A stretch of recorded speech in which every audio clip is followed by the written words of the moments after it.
If it bleeds, it leads. It's a mantra that can describe the types of stories covered by media outlets. Murders, fires, robberies. Those are generally top stories. But not the unfathomable crime of filicide.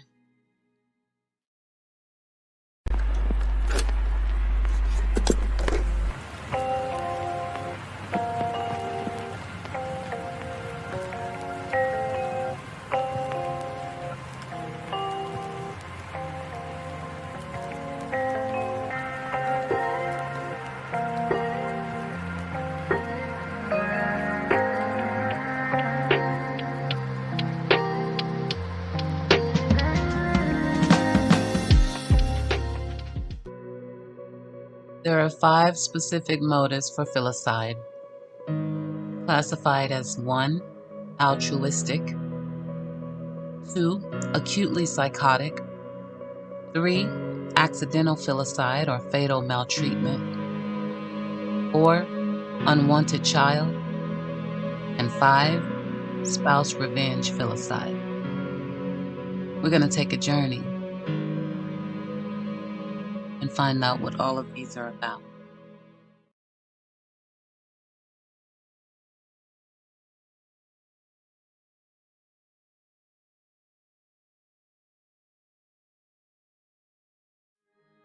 I want to tell you the story of Liam Husted.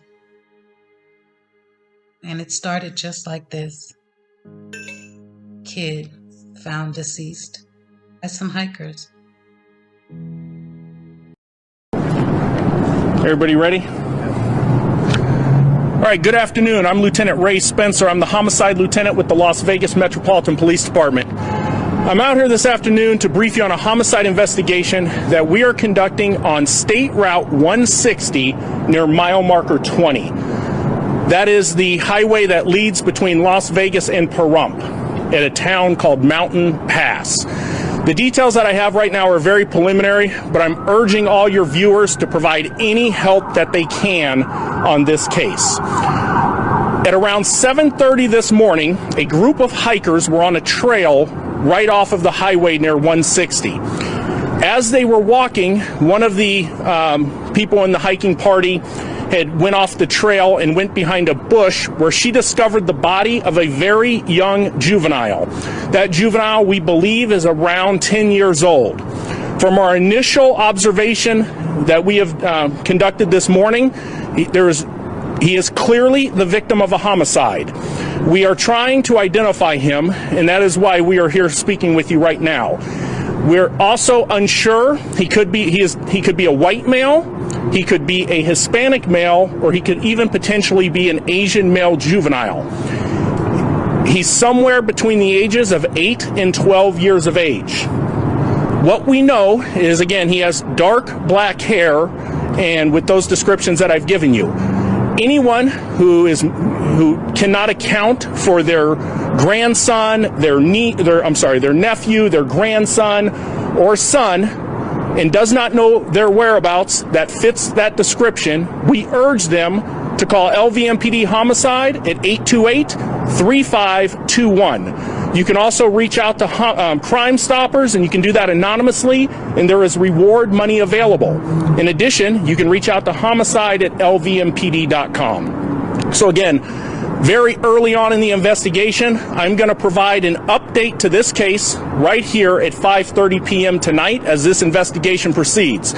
But again, please reach out. We will have that number staffed at this point 24 hours a day as the investigation is ongoing. I will take a couple questions, but again, I'm going to be very tight-lipped as this is early on in the investigation. The boy's body, was it like skeletal remains? Post? How long have you been there? We believe he has very recently been there. Within the last 24 hours is when we believe he was left at the scene. And again, it's right off the highway off of 160 at Mountain Springs. And because of the remote area, it could be somebody traveling where the body is put there so that doesn't necessarily mean they're local. They could be from anywhere, right? Very glad you said that. So not only the Las Vegas Valley, but I urge any viewers in Pahrump and also in the bordering communities in Southern California to please reach out to us and provide any information you can. At this point, it's very difficult for us until we can identify who this young boy is. Can you give us any information about what might have killed him? I'm not giving any of that information out right now. So, all right, thank you guys. Appreciate it. And that was it. We didn't know whose baby that was, how he got there, or of course the biggest question of all, why anybody would do this. He was found naked on the side of a jogger's path.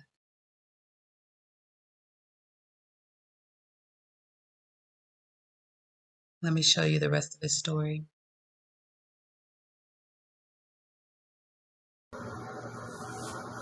Police believe the time of death was just within the last 24 hours. Their priority is identifying the child so they can move forward with this investigation. This here is a photograph that was conducted by our department's sketch artist of our victim. Las Vegas police are calling for the public to help them identify the body of a boy they believe is just 10 years old. Someone has to recognize this young man. It could be a neighbor, it could be a friend of the family. He's described as Hispanic, 4'11", 123 pounds, and a little fuller in the chin than you see in the sketch. A group of hikers discovered his body. Police say around 8 Friday morning, the group found him in the area of the Mountain Springs Trailhead near mile marker 20 on State Route 160. A resident who lives in the area thought he heard footsteps from a neighbor earlier in the morning. And I asked him, well, 6 this morning I heard footprints. You can hear them in the rocks. And I was like, was you out by the trailer this morning at 6? And he was like, no, I was down by the little pool thing working and doing whatever. So I think maybe whoever was here might have run up, past the trailer. Police say they've been in contact with Henderson, North Las Vegas, authorities in Nye, and even San Bernardino counties. No agencies in the area have any children that match this description. It's paramount that we're able to identify him so we can begin the key points of this investigation. Now, police said if you have any information, no tip is too small. So now we have a sketch. So we sort of know who we're looking for. But we don't have a name. And it turns out we had a bad sketch. I mean, I guess the sketch was close, but a little too close to somebody else's child. So a mother called in, and she was pretty sure it was her baby. Turns out it wasn't. Let me show you how that worked out, because it is part of Liam's story.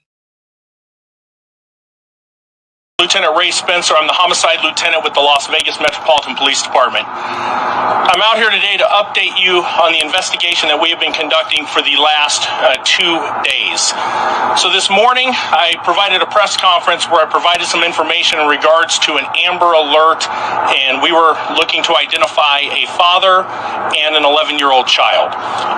You've probably since learned that we have located both the father and the 11-year-old child, and they are both well in Utah. I kind of want to walk you through some details of what occurred late last night into this morning. So I told you earlier again how at around midnight we received a phone call from a panicked mother who stated that she had seen news coverage and was confident that the photograph that she observed on TV was her son. That phone call prompted police to respond. The watch commander notified me at home, where I then spoke with the mother. She shared some photographs with me, and we discussed some details regarding her son. At that point, after getting those details, I identified the child as being the 8-year-old that I mentioned this morning. In addition to that, we learned that there was a half-brother who was also missing along with the 8-year-old. We spoke with the mother of that child, who stated that she had also seen the video cover, or the news coverage of the case from yesterday. She also believed that the photograph that was shown was the half-brother of her son. At that point, from interviewing her, she provided details that she had not seen or heard from her son as well in the last 24 hours, and was also concerned for his welfare. With those details that were provided, we immediately began working, trying to locate both the father and the 11-year-old that were missing. And that was taking place early this morning at around 5 and 6 o'clock this morning.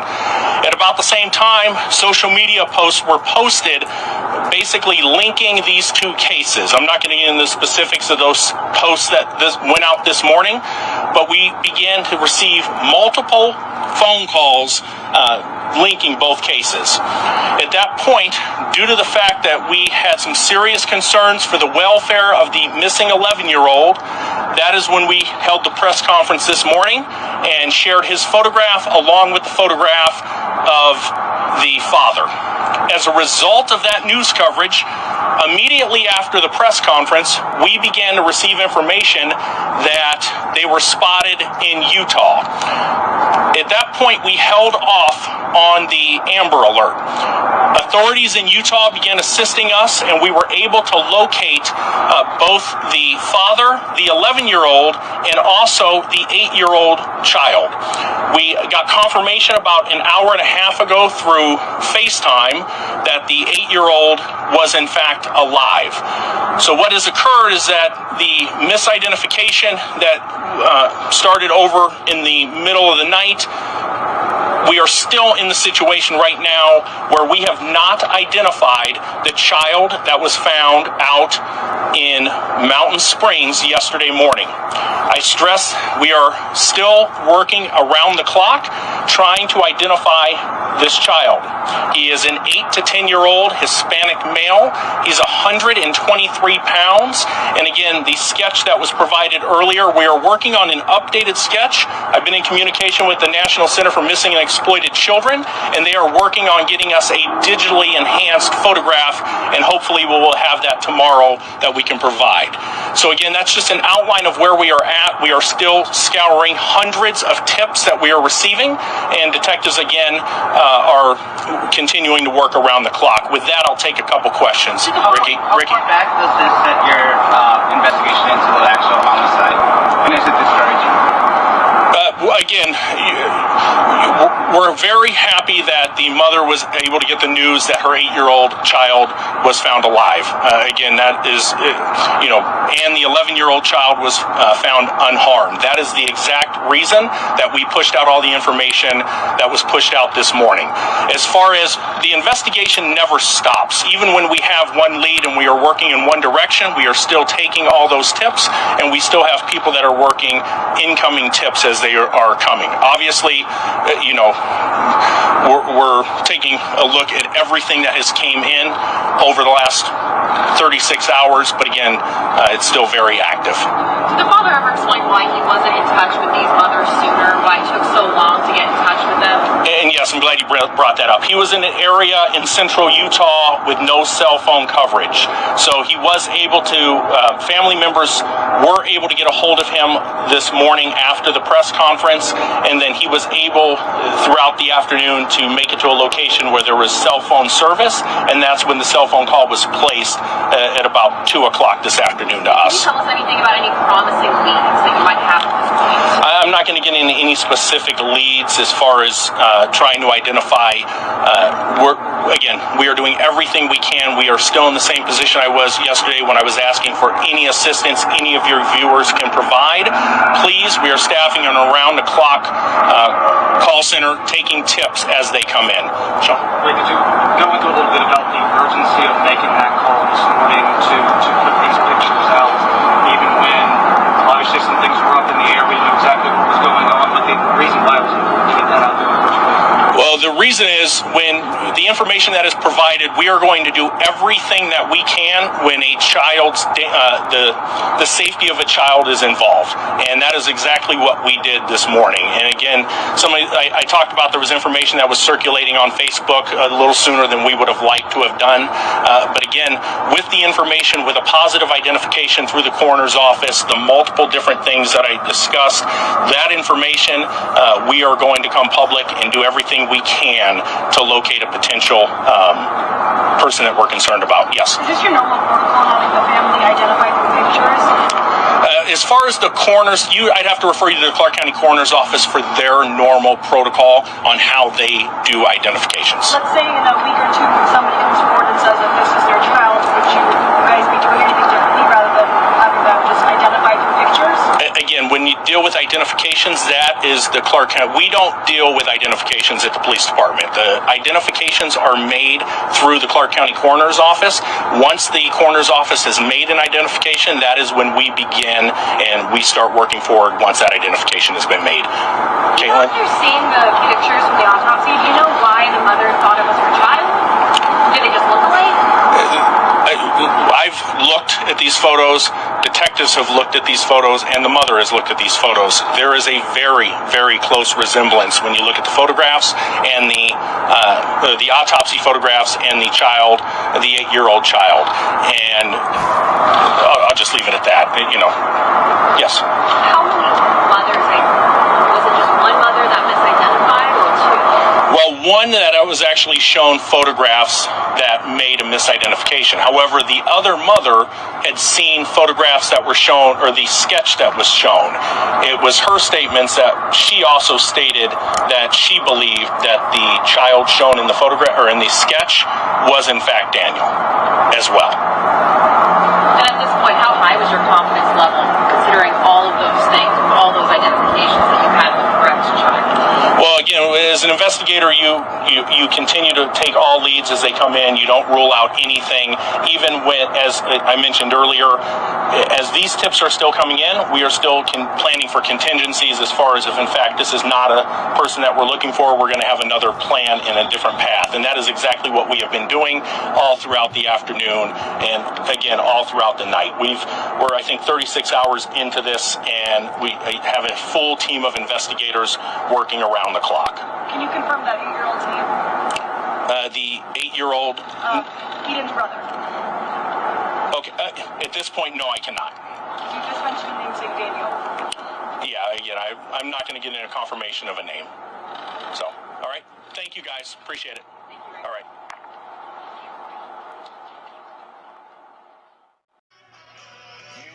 Metro Police still trying to identify what is believed to be a 10-year-old boy found murdered near Mountain Springs on Friday. This morning, detective gave an update on the investigation. Victoria Saha is live right now from Metro headquarters with the latest. Victoria. John, we're now on to day 4 since that body of that little boy was found. Now, over the weekend, police thought that they had a solid lead when a mother came forward claiming it was her child, but it turned out to be a case of misidentification. Since then, we've gotten a digitally enhanced picture. Police are hoping that someone knows who this boy is. Hikers had found the body of the boy Friday morning. Detectives believe the boy was placed there sometime on Thursday.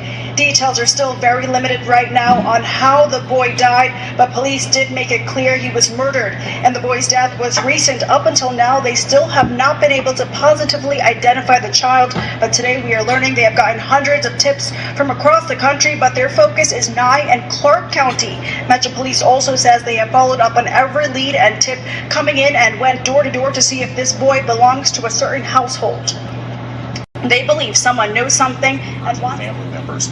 people that recognize the digitally enhanced photograph that was pushed out over the weekend, if that was a student of theirs, call the tip line. Let us know.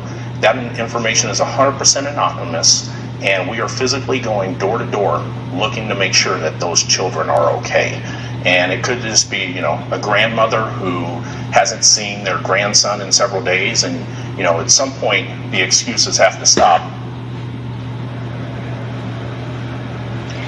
They say he has black hair and brown eyes, and they will continue their investigation until they are able to identify this boy. Again, this boy is believed to be Hispanic, around 8 to 10 years old, weighing 123 pounds and 4'11". If you know anything, you are asked to call police. Reporting live from Metro Headquarters, Victoria Saha. There's a manhunt going on for a possible murdering mother. Yep, more filicide. Exactly. We don't know for sure, but she was the last person seen with him. She left the area from him and his father about the 25th of May. Dad got a little nervous because he hadn't talked to her or his son in about 6 days. So on the 1st, he did give a call just out of concern, I guess, to law enforcement, but he did not file an official report or press charges because he didn't want to get her in trouble. I guess he thought maybe she was just ghosting him. I don't know. But he did reach out, and they have been very clear in the press conference that he is not a suspect at all. So, we are on the lookout for the mother of this child. This is the sketch that we've all been using for about 10 days, trying to find out who is this baby that somebody just tossed by the side of the road like litter. I didn't hear about a garbage bag or anything this time, just a body. I mean, really? Who does that?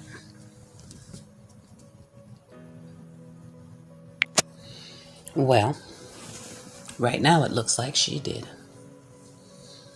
Samantha Moreno Rodriguez. She's from the San Jose, California area. She's 35 years old. She was last seen in Denver, Colorado, with her car completely packed.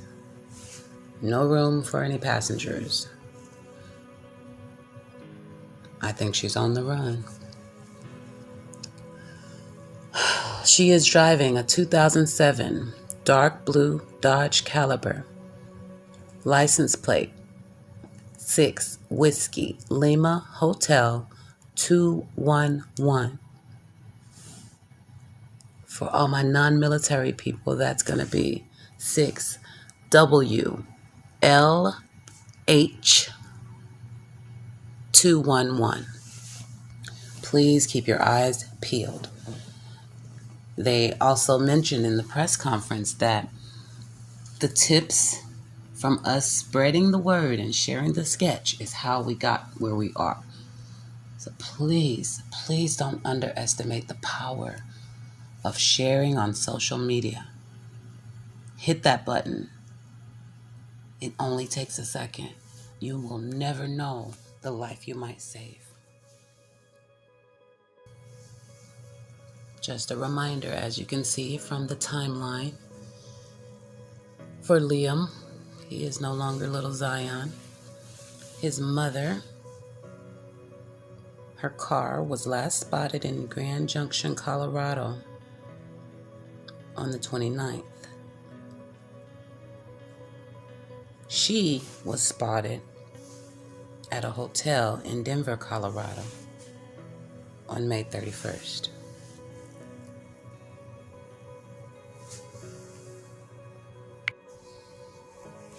Take a look at his adorable little face.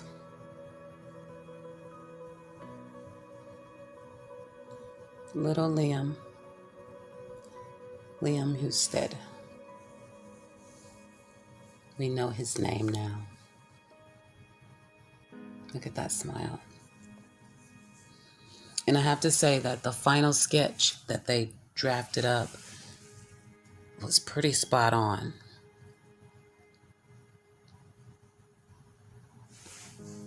Thank God for that.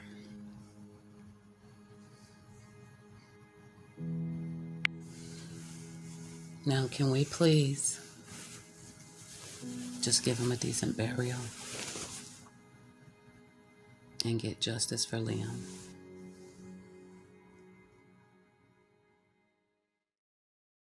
In the last few hours, a little boy whose body was dumped in a Las Vegas desert, now identified as a 7-year-old from San Jose, prompting a nationwide search for his mother, who police believe is his killer. KPIX5's Maria Medina is live at the San Jose Police Department with the very latest. Maria? And Liz, that little boy now identified as 7-year-old Liam Husted, his body dumped in a Nevada desert, and now the police and the FBI on the hunt for his mother. And just a short while ago, police identified his mother as Samantha Moreno Rodriguez. Here's what police have pieced together so far. The 35-year-old and her son Liam left San Jose on May 24th. They were seen in Laguna Beach and then Victorville, California on the 26th. 2 days later, little Liam's body was found by hikers right outside Las Vegas near the Mountain Springs Trailhead. Police were then able to trace Rodriguez halfway across the country in Colorado. Here's what police said just a short while ago. The last contact that anyone has seen of Samantha is at a Denver area hotel room on the 31st of... Guys, here we go again. Another child dead. This woman in a hotel room trying to leave state.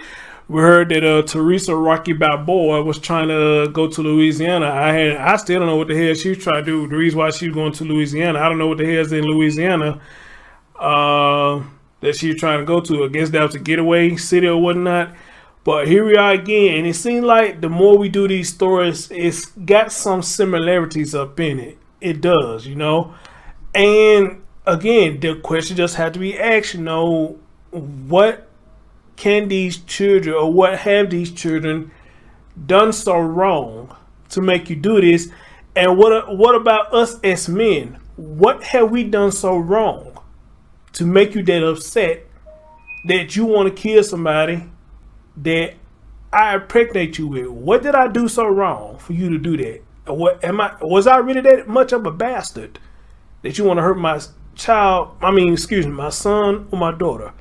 Was I that much of a bastard? I don't know. May, when she checked in by herself to a hotel room in the Denver area.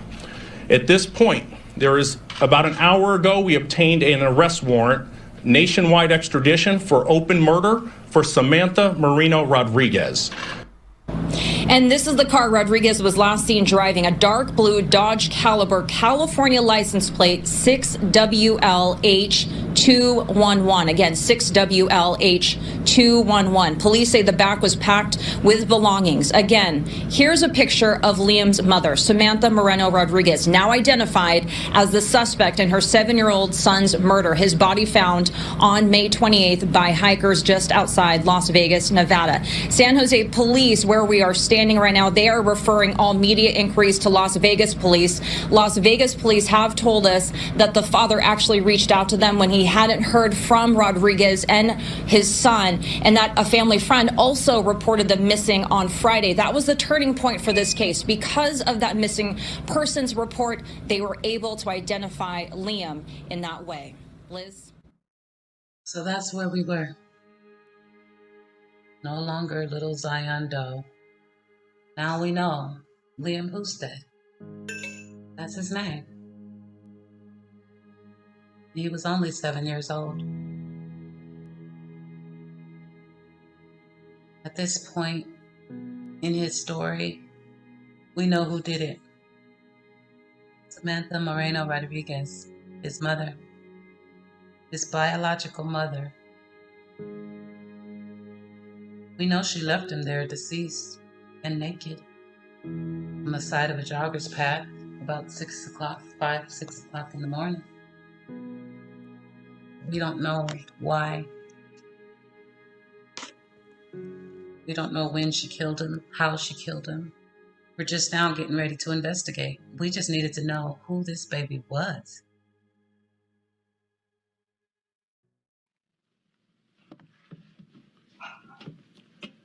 Good afternoon. I'm Lieutenant Ray Spencer. I'm the homicide lieutenant with the Las Vegas Metropolitan Police Department. I'm here this afternoon to brief you on the homicide investigation that we have been conducting for the last 10 days that occurred a week ago Friday in Mountain Springs. Over the last 10 days, we have put in a tremendous amount of resources and effort in an attempt to identify the victim of the homicide that occurred. I specifically want to thank a few agencies that has made this press conference possible this afternoon. First off, I'd like to thank the Clark County Coroner's Office. They have been a tremendous partner, and they have also worked tirelessly the last week and a half on this case. In addition, I want to thank the San Jose Police Department for the work that they have done to assist us in identifying the victim. And lastly, the work from the forensics lab who worked and came in over the weekend to make an identification possible. So I will walk you through some of the details that occurred starting Friday night. So again, all last week we had detectives working through hundreds of leads in an effort to identify the victim. Friday evening at around 8 p.m. I received a phone call from a sergeant with the San Jose Police Department who stated that they believed they had a potential victim of a missing person who they believed may have been our victim. At that point, they sent photographs to me. After looking at those photographs, we believed that there was a very good possibility that the missing person case that they were working in San Jose was related to our homicide investigation. The following morning, Saturday morning, we did a lot of workup in investigative techniques in an effort to positively identify and link the two cases. That morning, I sent a detective to San Jose, California. They flew there. They retrieved a clothing and a pillow that belonged to the missing 7-year-old child in San Jose. That detective flew back to Las Vegas a couple hours later, and yesterday morning, a scientist came into the forensic lab and began working on processing DNA evidence to confirm that the victim was in fact the 7-year-old child. Late last night, we positively identified the victim is 7-year-old Liam Husted, L-I-A-M, Husted, H-U-S-T-E-D. He is a 7-year-old child who lives in San Jose, California. What we have learned is that he is last seen in the San Jose area on May 24th. So what occurred was a family friend of the mother, who is 35-year-old Samantha Moreno Rodriguez. The family friend stated that she had not seen Samantha or Liam in over 2 weeks. She also knew that there was a missing, or that the two of them were missing. She saw news coverage from our case here in Las Vegas and saw the composite sketch that was pushed out to the media. After seeing that, she believed that the sketch resembled Liam. She then went to the San Jose Police Department on Friday, prompting the chain of events that I outlined. So what we have learned from the two of them, Samantha and Liam, left San Jose, California, driving a 2007 dark blue Dodge Caliber. They left San Jose on the 24th of May. We can place them in the area of Laguna Beach on the afternoon of the 26th of May. Later that afternoon, we know the vehicle was in the area of Victorville, California, late in the afternoon on the 26th of May. Liam was discovered early in the morning on the 28th of May. Shortly thereafter, on the 29th of May, we know that the vehicle was traveling on I-70 near Grand Junction, Colorado. The last contact that anyone has seen of Samantha is at a Denver area hotel room on the 31st of May when she checked in by herself to a hotel room in the Denver area. At this point, there is about an hour ago, we obtained an arrest warrant, nationwide extradition for open murder for Samantha Moreno Rodriguez. I urge anyone, we still need assistance, anyone who may have recognized her and Liam in the Las Vegas Valley on the 27th or 28th of May, driving, again, the dark blue Dodge Caliber. We understand that the vehicle was packed full of belongings. And when I say packed, I believe that the back seat and cargo compartment of the car had no room for anyone to sit, and it was packed completely. We are asking anyone who works at a hotel or a motel in the Las Vegas Valley to please check their hotel register for the days of the 27th and 28th to see if Samantha checked into a hotel here in the Las Vegas Valley. You can also, if you have that information, you can reach out to Crime Stoppers, or you can call the homicide tip line at 702-828-3521. So again, there's a lot of moving parts to this investigation. It is still extremely active and ongoing. The FBI local office here and their national field offices are assisting us at this point in attempting to apprehend Samantha. With that, I will take a couple questions. What do you know about Moreno Rodriguez? What have you learned? Again, she's a 35-year-old woman who lives in the San Jose area, and again, she is the mother of 7-year-old Liam. We know, again, she left on the 24th, and that's what prompted this investigation. In the back. Was there ever a sign of, did they talk about a relationship or a history of abuse or anything between Samantha and Liam? There's nothing at this point that would indicate there's any prior abuse that we're aware of. Again, it's still a lot of moving parts and still very active, but nothing that has been brought to our attention at this point. Do you know anything about why they left San Jose? We don't know the specifics. We're still trying to find out. We're still interviewing family and friends, trying to piece all that together.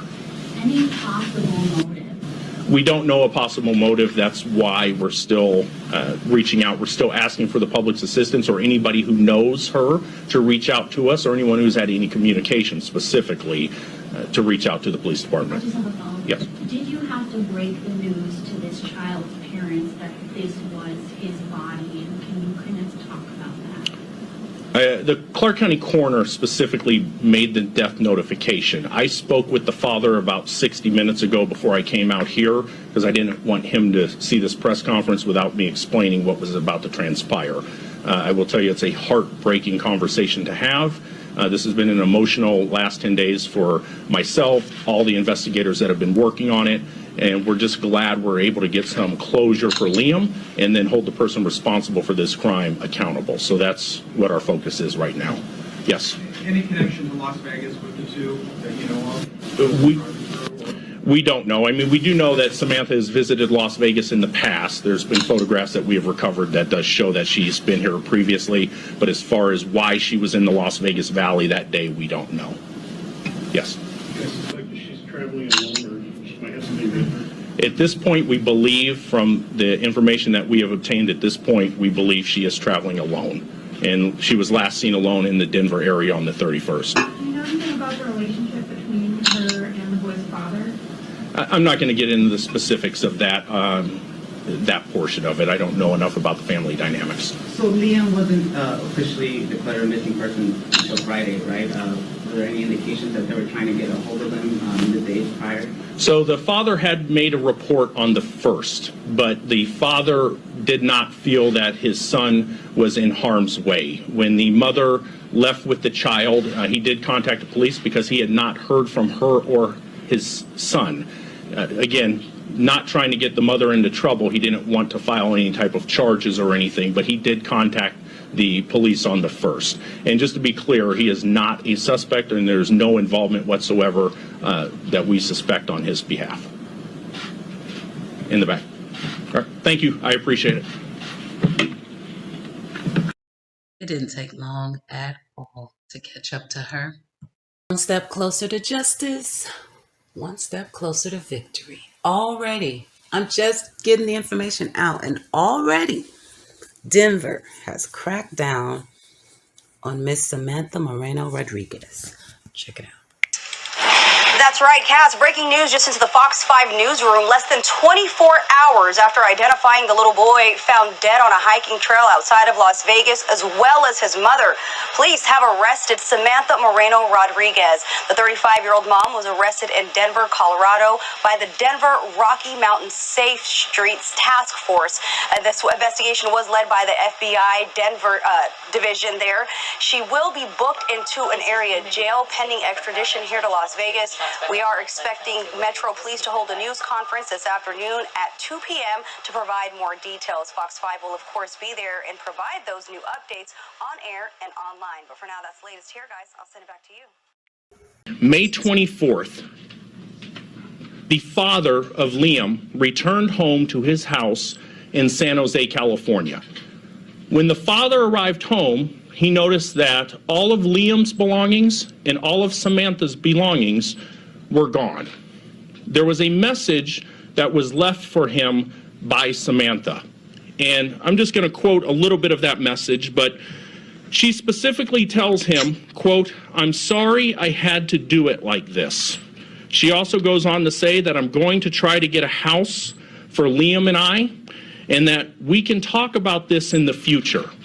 There was nothing suspicious in that message that would lead the father to believe that Liam or Samantha were involved in any kind of foul play or that there was any harm potentially to come. Over the next week, the father basically did not know what to do.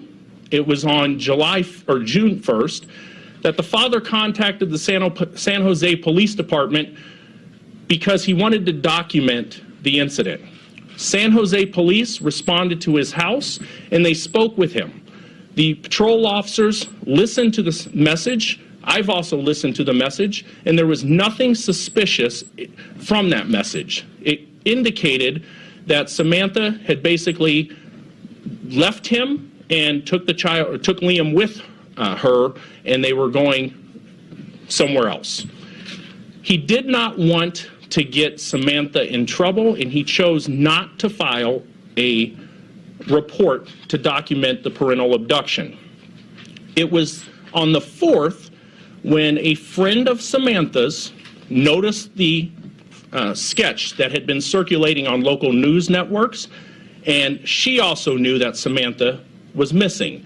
After observing that, she then went to the San Jose Police Department and explained to them that she felt that Liam could potentially be the person in that sketch.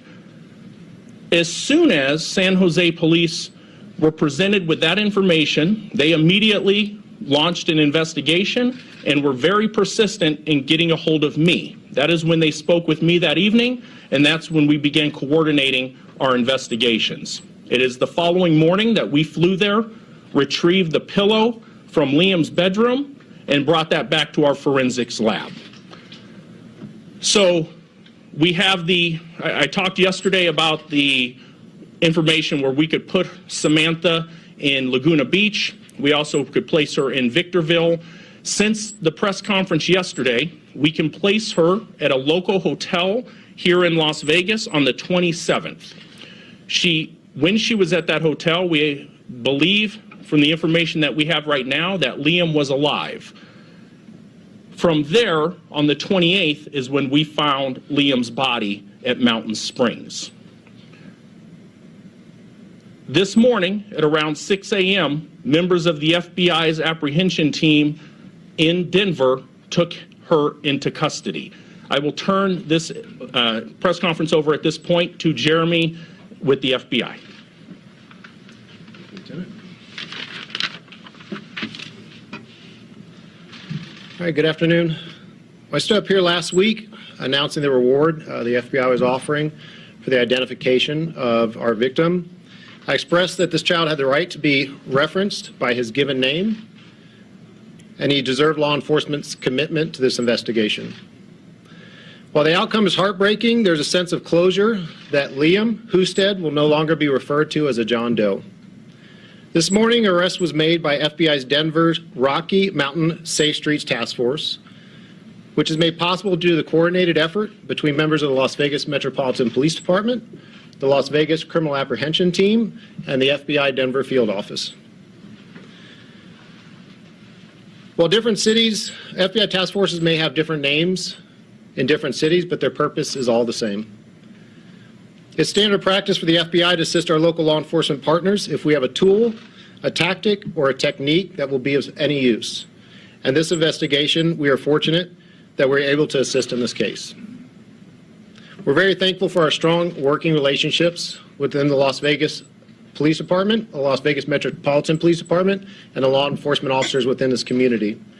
I do want to just extend my appreciation to the media for your cooperation and your assistance in getting out as much information as you possibly could in such a quick time frame, and also to thank their public for their commitment and for their assistance in us getting to a resolution.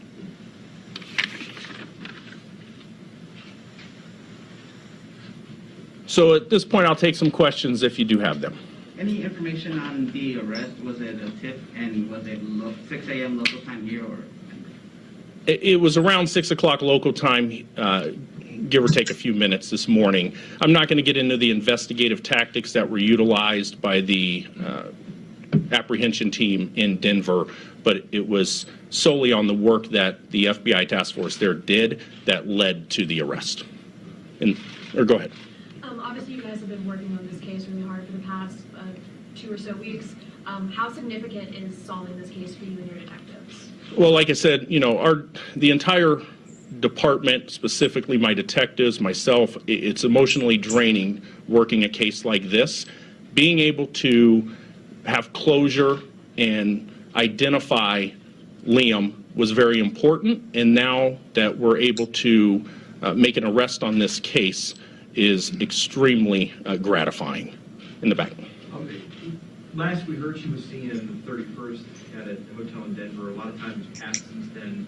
Do you get a sense of what she was doing in Denver? Was she still at obviously one of the hotels? Any idea why she chose Denver as her? We don't know why she was in Denver. I know, like I said, we had her in Colorado even before the hotel room on the 31st, and we do know she was again at a hotel this morning in Denver. Why Denver, we don't know.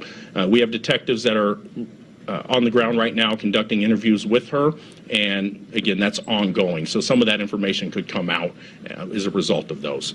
Yes? Is it believed that she was alone during this last week or so? During the time that Liam was killed, we believe she was alone at that time. Lieutenant, was she also alone in Denver when she was found? She was not alone in Denver when she was found. However, the person that was taken, that she was with in Denver, we do not believe has any involvement whatsoever in this case. I have a couple of other questions. Okay, I'll come back with you, Ken. Yes. Was Rodriguez arrested peacefully? Was there any resistance or anything like that? She was taken into custody without incident. What happens to the car? Is it considered part of evidence, and what do you do since it's in Denver and you guys are here? So we are currently making arrangements. The FBI sealed the vehicle this morning when she was taken into custody. We will have that vehicle towed back to Las Vegas and processed at the LVMPD forensics lab. Ken? The person she was found with in Denver is male or female? She was with a male this morning in Denver. One person. That is correct. So one person, a male in Denver. Had she stayed in some place other than a hotel? That we don't know at this point. And again, we're in the process of interviewing her right now. Yes. Trying to piece this together, she went to Laguna. She was there for like a day and a half, and then came to Las Vegas and stayed, and then to Denver. It seems just like such an odd risk to take. Do you have any sense of why this was her path, what her intentions were at all during this trip? It appears, and this is just our detectives speculating, that she drove down Pacific Coast Highway when we have her in Laguna Beach, and then shortly thereafter she's in the Victorville area. We don't know why that route was taken. Vanessa? When you're trying to identify a body, and in particular a child like this, and you have that sketch and you're asking for information, how does that information get to other police departments, and how much do you rely on them if they do have a missing child? And I know in this case it wasn't a missing report, but how much do you rely on the other departments? Well, that information we coordinate through the National Center for Missing and Exploited Children. And I also, going back, we would also not be here if it was not the work that the National Center did. Their cooperation and their assistance is paramount in this investigation. So when that sketch is generated, that sketch is sent out to multiple agencies. But again, you're looking at a sketch. I mean, I'll tell you what I have learned over the last 10 days is how many missing children there are nationally. I was inundated with reports of missing children from all over the United States. And when I said we had hundreds of tips come in, we were going through all of those because there are so many missing children in the United States, and trying to make an identification from the photograph of the missing children, you know, it's a very complicated and time-consuming process. Yes? Do we know the relationship between Liam's father and Rodriguez? Are they married? Are they divorced? Do they have joint custody? What's going on? I believe it's a common law type marriage. They've been together for an extensive amount of time. They are both the parents of Liam. Yes? Before I ask about the reward, Special Agent Sports on that, will you tell us how Liam died? Right now, we're not going to get into the specifics on how he died. We do have an idea of how he died. Until the coroner releases the actual result of the autopsy, which is pending toxicology, we're not going to discuss that at this point. And just to follow up on your next question, the FBI does not disclose or discuss the results of reward, the results of the reward money. So, is there any clearer picture of why this may have happened?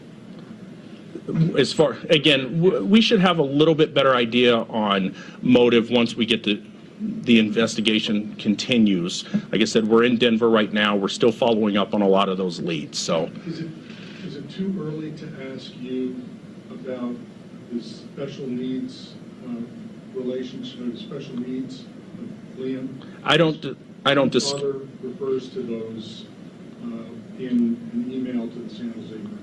Yeah, regardless of what the father has discussed, is that we don't discuss medical history or information publicly. Yes. Can you get a sense of her mental state when she was arrested? Is competency going to play a role here, and what's the timeline for getting her back to Las Vegas?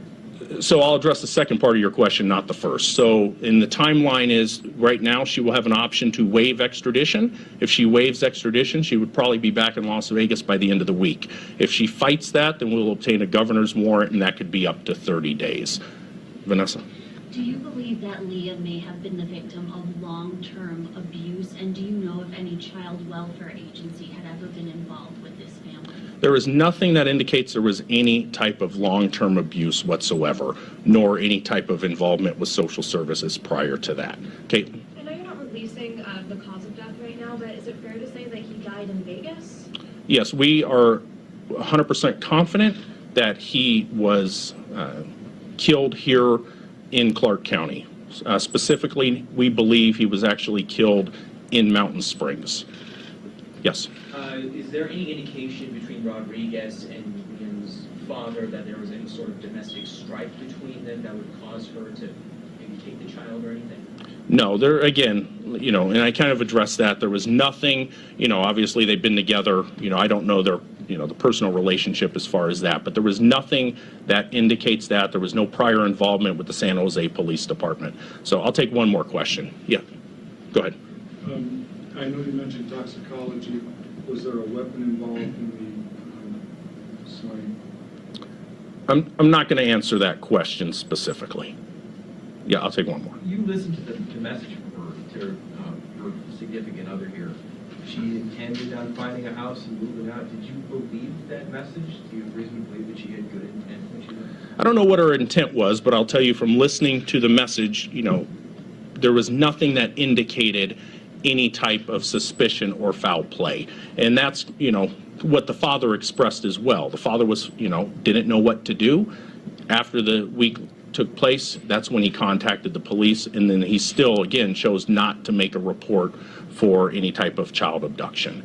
They documented it per his request, and that's what took place there. All right. Do you know where Samantha stayed on the night of 26th, Wednesday night? That would have been the night they were last seen in Laguna, then Victorville, presumably coming here. So again, still early on. I do know where she stayed on the 27th, so we're still working those type of things, and we eventually have those answers. Were they in a hotel, or did they stay in a car? On the 27th, they were in a hotel here locally. So thank you, guys. Thank you. Tonight, loved ones gathered in San Jose to remember Liam Husted. The 7-year-old's body was found by hikers on a southern Nevada trail nearly 2 weeks ago. Authorities arrested the boy's mother in Colorado earlier this week. ABC 7 News reporter Amanda Del Castillo has more from tonight's emotional vigil. Look how many people loved you. Speaking to a crowd of family and friends, Nicholas Husted described his 7-year-old son Liam, the little boy with a big smile who loved La Colina Park in San Jose. This was his second home. Every time, every day, here. This is the park that we want to go. So, that hill right there, he beat me up there. Now, the uphill battle to make any sense of what happened to his son. Liam's body was found on a trailhead outside Las Vegas on May 28th. He was formally identified earlier this week after investigators got a tip from a family friend who recognized a sketch of the child and called police. Through a nationwide search, the FBI found and arrested Liam's mother, 35-year-old Samantha Moreno Rodriguez, on Tuesday morning in Denver. He did not deserve any of that. And that's what I wanted him to know, is that he was a good boy. He didn't do anything wrong. And Daddy loves him so much. Husted says he last saw Liam on the 23rd, the night before going to work. Normally I would sleep with him, and Sunday I didn't. Normally I'm in bed holding his hand, and I didn't. And these are the type of things that I'll never get back. But Husted is taking with him the memories, calling Liam smart, energetic, mischievous. You know, he was amazing. And he won't soon forget the moments made here, at his son's favorite park, Liam's second home. I just look in every direction and I see him, you know. So it's nice to be here with him. In San Jose, I'm Amanda Del Castillo, ABC. I wouldn't think any mother would want to have anything to do with their child's death. But that's very disturbing. The family's former neighbor shocked over the death of 7-year-old Liam Husted. In passing, I never seen anything like her being mean or aggressive towards him. The exhaustive search to identify the young boy came to a swift end this weekend when a family friend saw this sketch and believed it could be Liam. A Metro detective booked a hasty trip to San Jose to gather evidence to confirm a DNA match. Clothing and a pillow that belonged to the missing 7-year-old child in San Jose. Police say Rodriguez and Liam left San Jose on May 24th. They were spotted in Victorville and Laguna Beach May 26th. Just days later, on the 28th, a hiker found Liam's body in Mountain Springs. The next day, police say Rodriguez drove through Grand Junction, Colorado, and on May 31st, she was seen in Denver, where she checked into a hotel alone. The car she was driving, this 2007 dark blue Dodge Caliber, apparently preparing for a long trip. We understand that the vehicle was packed full of belongings. Investigators say a week ago, Liam's father filed a missing persons report because he had not heard from the pair, but at the time, the father did not believe Liam was in danger. Liam's grandparent on his father's side told us in a statement, "We're devastated. Liam was a happy, sweet, innocent child who adored his father. It's a complete tragedy, and Liam will be very missed. My son is distraught by the news. Liam was a special needs child, at a disadvantage and dependent on others' kindness. Unfortunately, his mother took that away."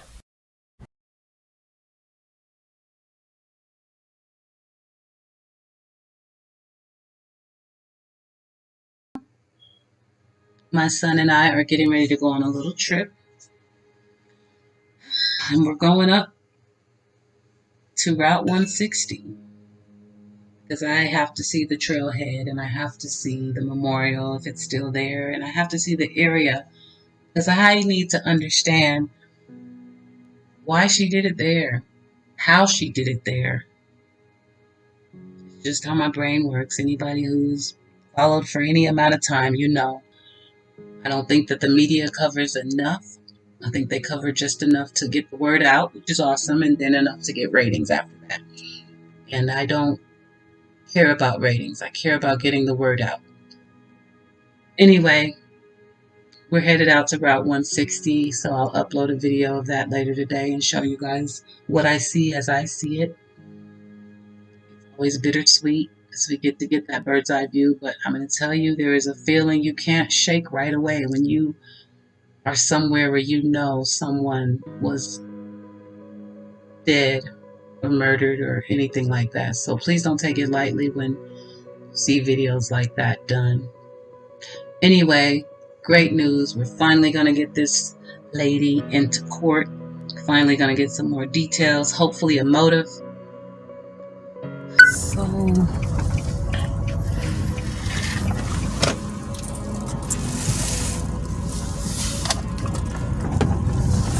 okay, so listen.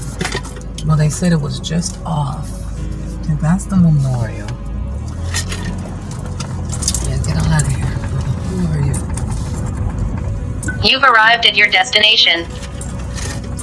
So these are all trails. These are all trails. Where's the...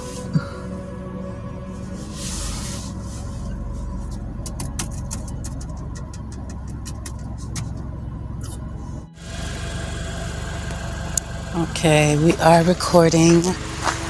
Hey, beautiful people. Bear with me because I'm walking. I just pulled in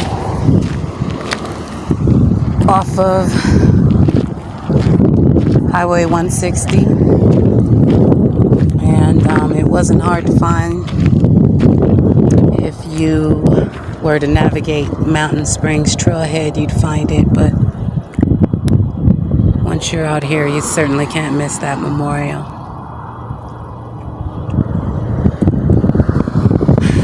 Liam Husted was found in this area.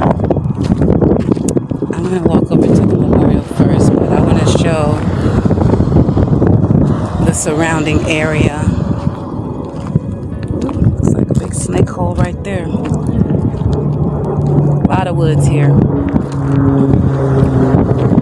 A lot of kind of open area, if you will, where you can tell, or maybe the park rangers have to drive through and stuff, but a lot of brush. I'm going to show you that, but first we have to show our love.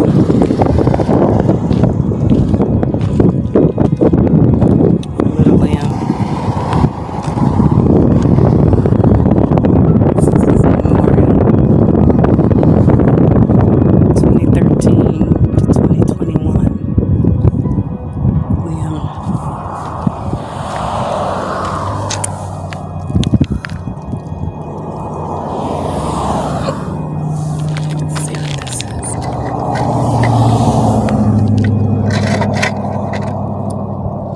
Look how many people love you, Liam. So happy, funny, and intelligent. You are such a great son. I love you so much. You will always be my little angel.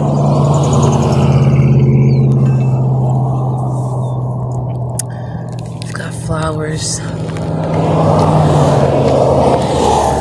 This candle.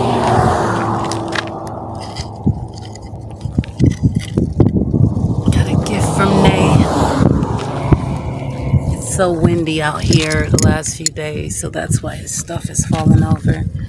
We got a Tonka truck. He can have a lot of fun with that in heaven.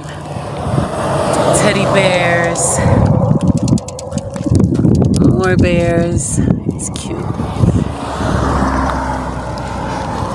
Some popcorn out there.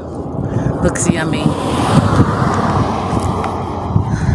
They've got lights, so at night it looks like this is lit up. That's awesome. There's his picture. Liam Husted, age 7.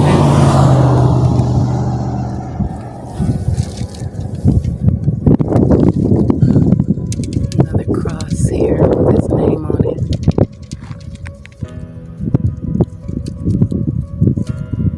Liam plays in God's garden now. Thank you, Lord.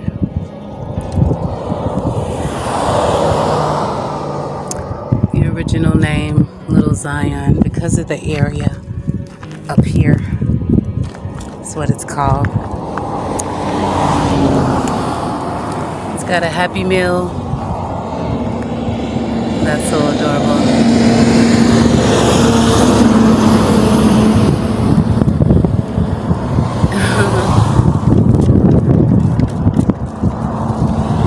It's like somebody drew him a picture with his name.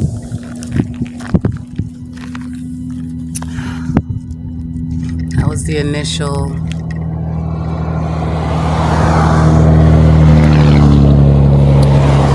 poster when they were seeking to find who he was out here. Got the American flag. One of his little, I forget what you call these things, wind chime? No, that's not what you call it. Anyway, okay.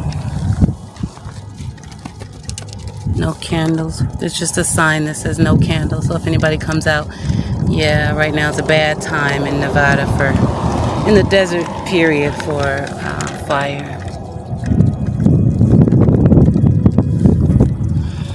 So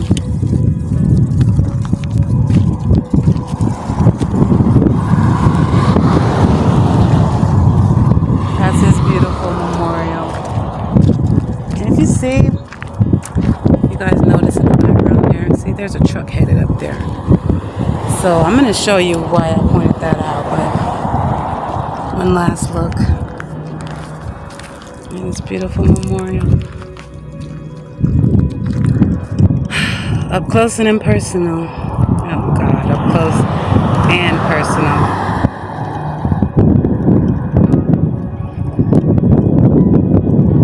It's always another feeling. Oh no, we got a teddy bear over here. This Las Vegas wind can be something else. Oh, it's so soft.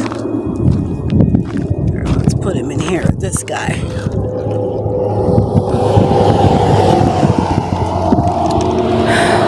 Okay. So what I want to show you now is my son and I just drove up this road here. This is Highway 160. I think you heard all the traffic the whole time I've been here. It's not quiet.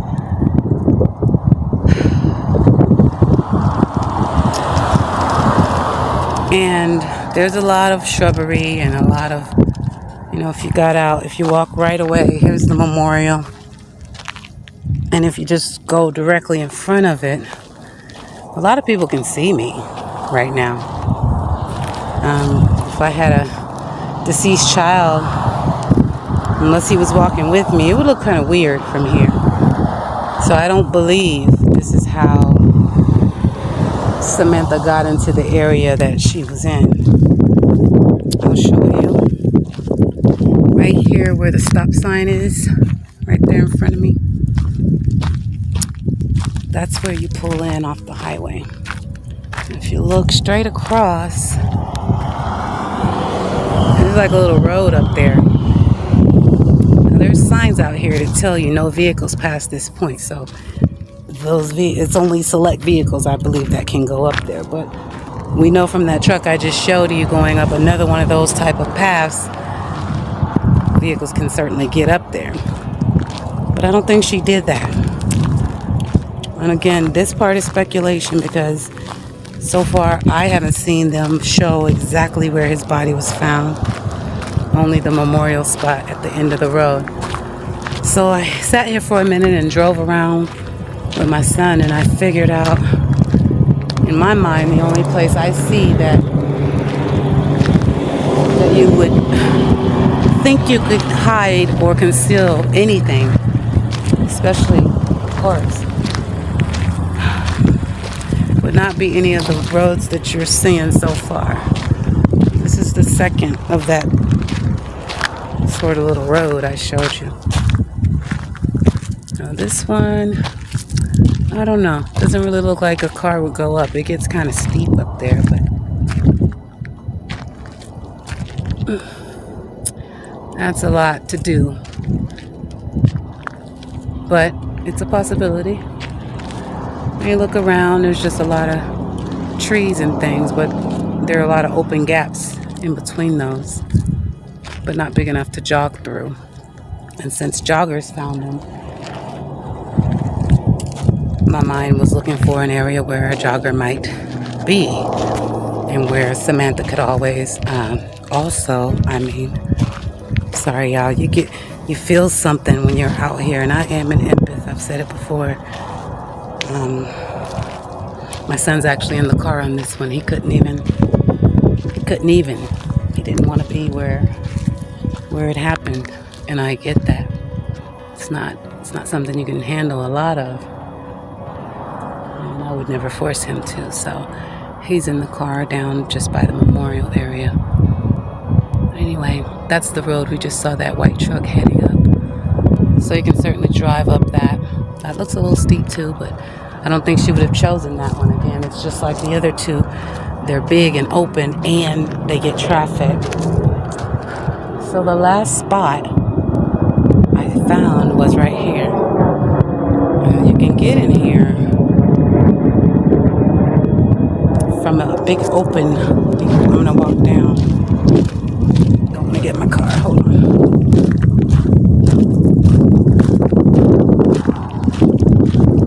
Okay, so it's another opening that you could go up, but it's got a big no trespassing, or trespassing I should say, sign in the middle of it. Doesn't say why, but I'm not going to trespass. I was wondering if that was something maybe from the cops, but it just looks like a standard no trespassing. Oh, it looks like there's a building, so someone possibly lives back there. Maybe that was the gentleman that was talking in the news about hearing footsteps at about 6 in the morning. But right next to that path, there's this little road. It's not even a road. I just noticed it. And it's a trail. So in my mind, trail, jogging trail, it's the only one that I think somebody would try to walk into and conceal something. It does look like you could drive through here, but it also looks like the best path for jogging. So I'm assuming, because of how close we are to the memorial, that she possibly walked up this little path, because they said the joggers just went off the trail a little bit behind a tree and found the body. Oh, there's trees everywhere in here. I mean, everywhere. Plenty of trees. And I'm gonna go in here because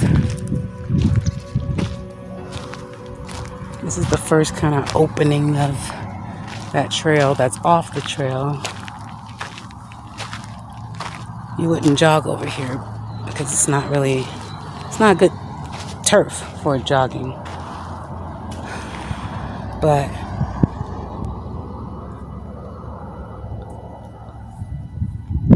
see the memorial from here a little bit.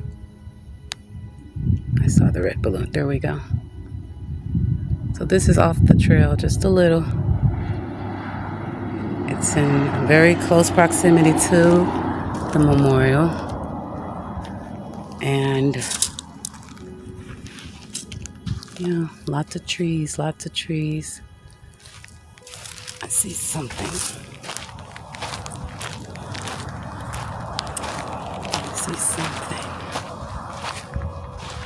I'm off the trail, you guys. I'm over closer to the highway now, but except I'm just in the woods. I feel like this is what you would do.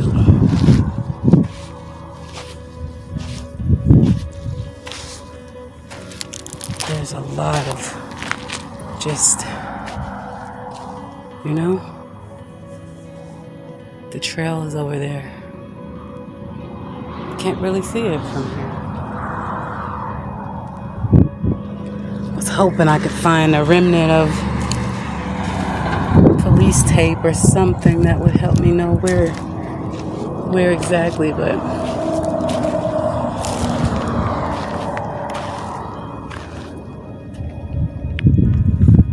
you can't see me from the road, you can't see me from the path, and I'm just off of both of them right now, and it goes on through, it starts to open up. You have to kind of climb up the hill there to get back to the jogging path. And if you kept going back all the way up here, you would end up right at the road.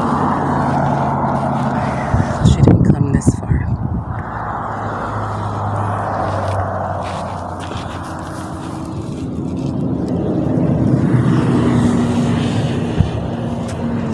Sorry, something stuck me in my foot. And I have on tennis shoes, but so I'm going back. Same direction I came. You guys can see the highway. Some traffic to the right. The jogging path is to the left, but without going through the woods, this is the only way you can do that and get into this little groove. So bear with me. Okay, there we go. Oh my gosh. It's hot, I tell you that, but it was early in the morning when they found him, so. Well, yeah, it was. I think they said about 6 or 7 when the joggers called it in. So that would be going back out towards the street. That little kind of groove is not a path. And then now I'm coming back to where we were, onto the path. We're not that far from the beginning of it, as you can see, tail end of my car from here. But there was a lot of shrubbery. And there were places back in there where we just went that you could have thought that you were going to conceal something. So keep going up this path.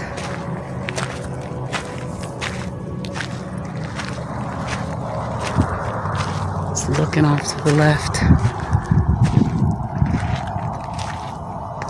Lots of shrubbery.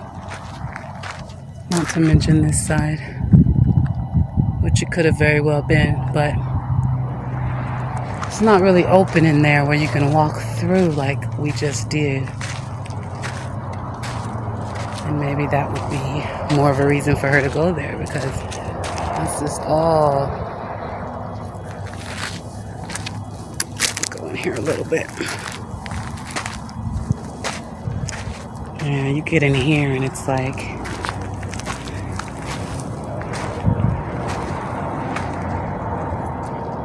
I don't know, y'all. Might have been the route because it seems like a deeper hide.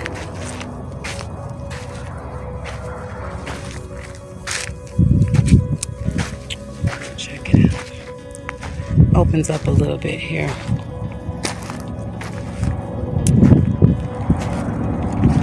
Wish I had some indicator.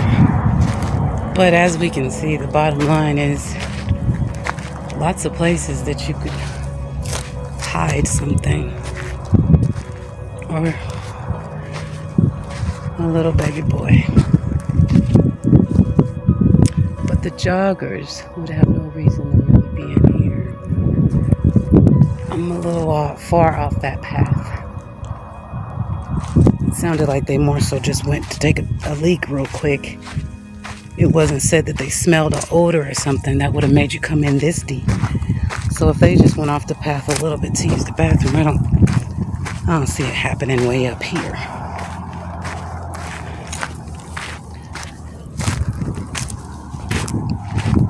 Now there is a incline to this, a little further from the car now. It opens up a little bit right across from here, but got that tree right there. Let's go up here. It's more of where I think someone would pop off to take a leak or something. Because it's open enough to move around, but still not too far off the path. Let's see what that is. What tree? I don't know. That's back over where we were. It leads to the same area. Just wanted to see what that was. Okay, I am gonna go on up a little more because I want to get to the top of this trail, really. Ow. Got stuck by some pines. Alright, let's see. My shades. Okay, so the higher up you go, the closer you get to that home, I can see it again. So that would lead me to believe she definitely didn't come this far up. Then again, if he heard her footsteps, she may have. I can hear my footsteps, but I don't think they can hear them from the house from here. So let me just see what happens at the top of this. This is my exercise for the week, maybe. Ooh. Nice jog, though. My God. If this is it.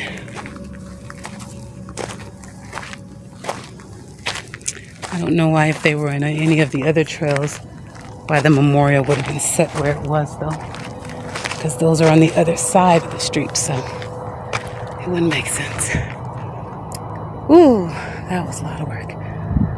So there's the house. And you can get all down there and kind of go through it if you wanted to, but she would have saw that house. A little bit of a hill right here. What's that stick? 284 plus 000. What is that? I don't know. This is a tree.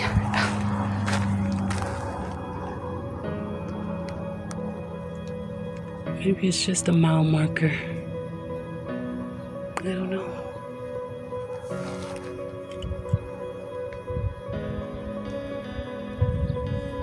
This is like right off the trail. This would be a horrible, horrible hiding place. But I don't know why that stick would be in here marking this point either. And if you stand up here, you can see the street. The street can see you. The house has a better view of you. You have to go up this incline.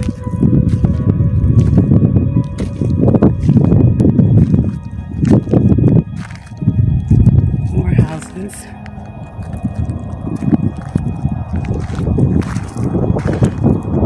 There's a big storm drain down there. Thank God she didn't go for that. Well, it's too close to the street. That would have been insanity.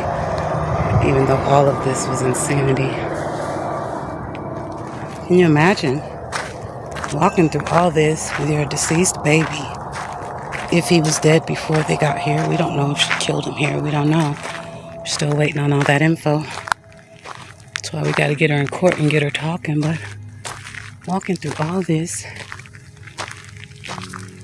in the wee hours of the morning.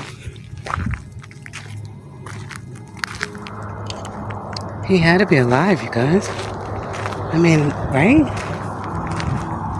Would you be carrying him? This is a lot. I'm a small person and I'm breathing heavy after being over here. Just looking down there, another tree off the path.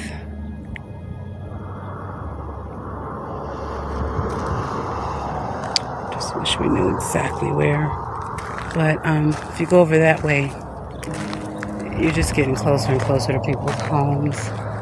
I would think they would have video cameras. And if you came up here, it would just be crazy. I don't think that's I just We're at the top. You see, you can't even see my car anymore.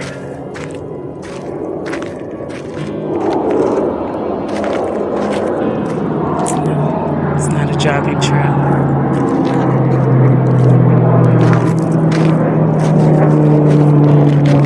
I don't know.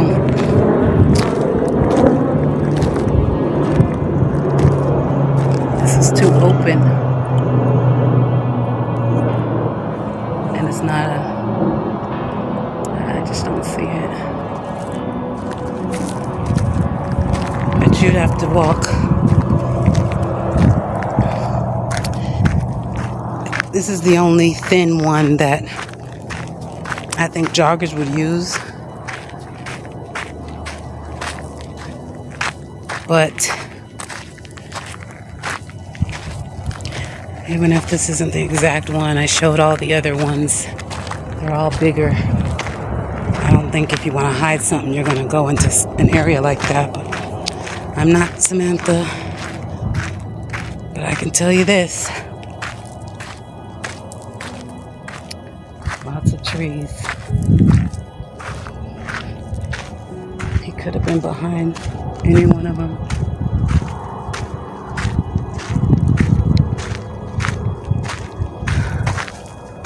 But to carry a child, 7 years old,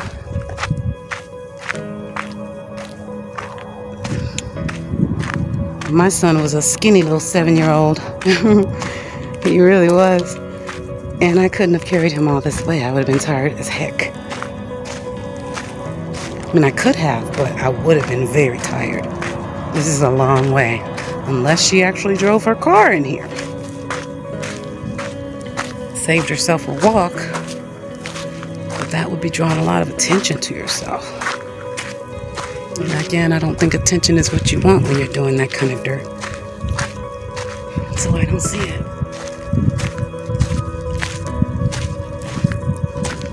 I'm wondering if Liam was alive. I thought even went through my head, maybe she gave him some like cough medicine so he would be getting sleepy. When they get the footage, because all of our hotels are pretty much hotel casinos, but they all have fantastic surveillance and security. So we'll know the condition of Liam when they left the hotel, when they let us know, and when we can see the footage. We're back at the bottom now. You can see all the other trails are just... This one, literally, I could have blinked and missed it. It's very skinny. And it's off of another trail. This would be the only one I think somebody might even think they could hide something. And I think she had to do it before she got to the top because of the houses up there. Maybe she got close, which is why one of the residents out here said they thought they heard footsteps. Or maybe they were out and about that morning. I don't think there's anything up there except their house. And I get the no trespassing, you don't want everybody up there.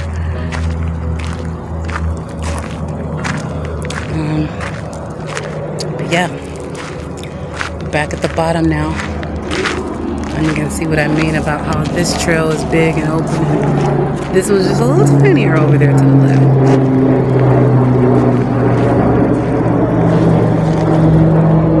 As opposed to the rest of these, which is wide open. Can't miss it. Wide open. And the last one is down there. It's hard to see from where I'm standing, but let me see. Wide open, and it's by the highway.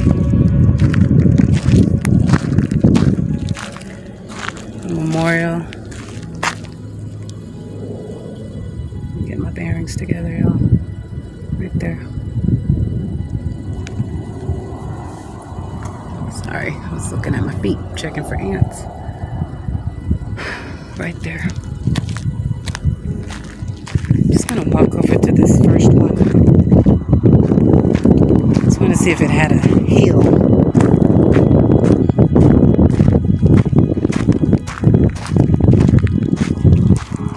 Just something I have to get out of my head.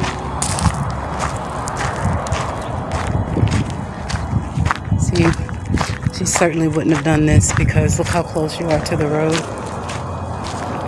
Not to mention the entire trail park is like, yeah, you're just totally visible.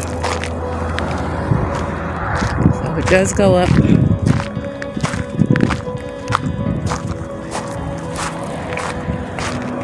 I just can't see it. Again, unless. And I don't know what's making me want to look at this one. I think because there's another trail off to the left that I see. Hope it's not too bouncy. If it is, that's just my jam. That's an old joke from Martin. It must be, wait a minute, let me get it right. That's my jelly, not my jam. There we go. He said it must be jelly because jam don't shake like that. Anyway. Yeah, no. This is the trail that's off of this road, and I'm definitely not climbing that, and I can't see her doing it. Well, there's a little one right here, but would we?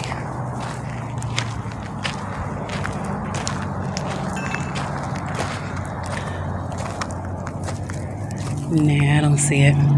Because you have to have the joggers jogging and coming off the path, and there's no.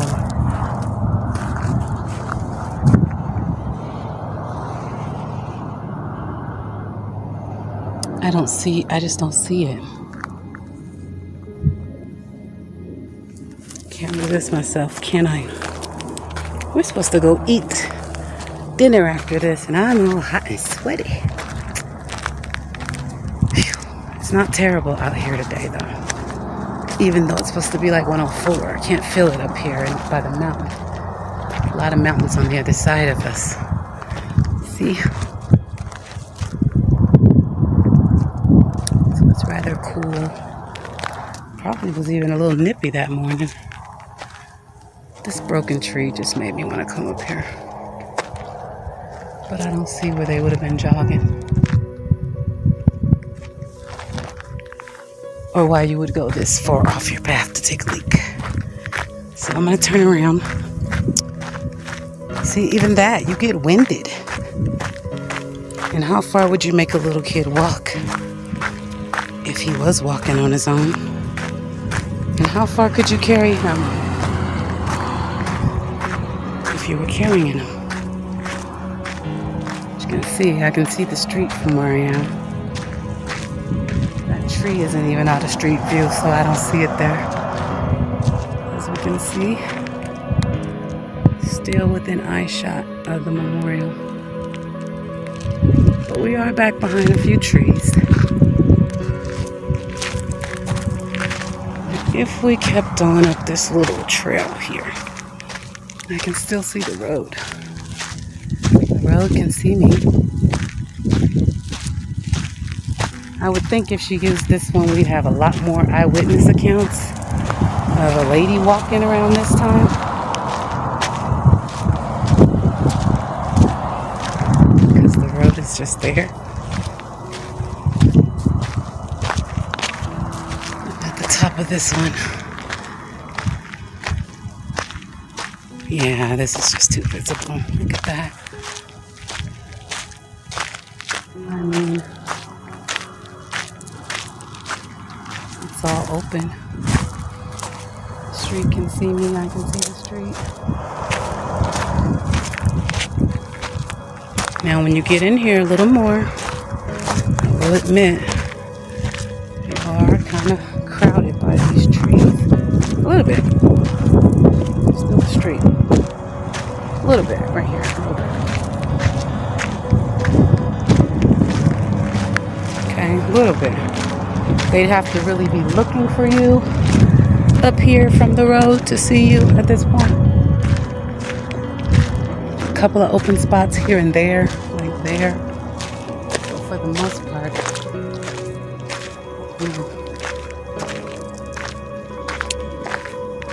the trees here. I mean, I guess joggers could jog here, but it's more the visibility that makes me think this isn't the area. Just gonna make it to the top of this one so I can see what we see.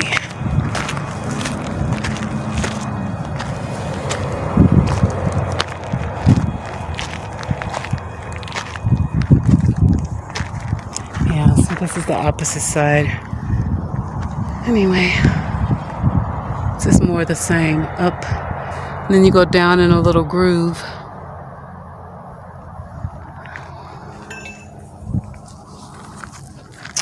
Saw a sign that said NDOT, so I know Nevada Department of Transportation comes up here. Really don't see I don't see any footprints. I did see some on the first path that we walked up. Couple. I imagine the tire tracks cover them up, but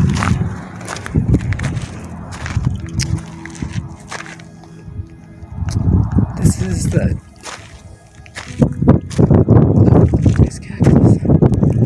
it's just an area with trees right off this path that I'm on, but that's a lot of walking.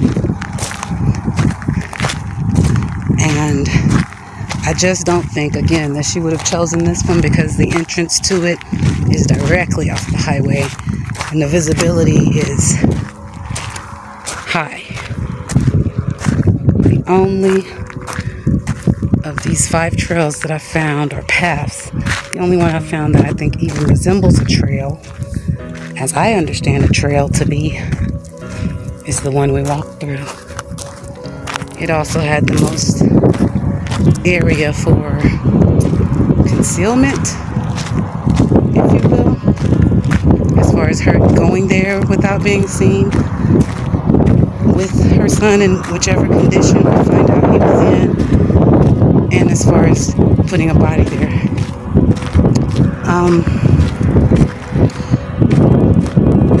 I've got to go back to the press conference and I'll link it in the video, but I'm not remembering that he was like, let me not speculate, just got to double check how the body was found.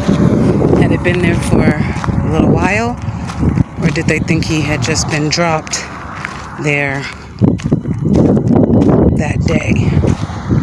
It's probably going to be in the coroner's report, but I think in the first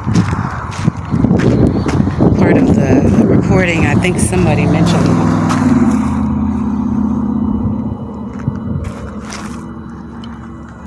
It's just too close to the street.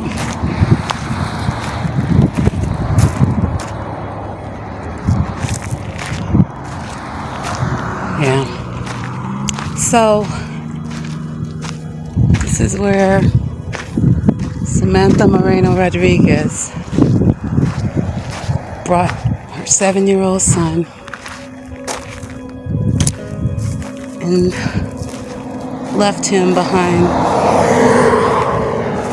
one of these trees.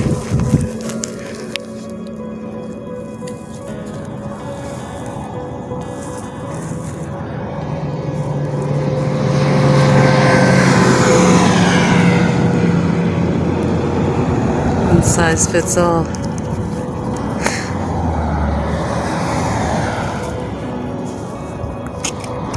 I don't know.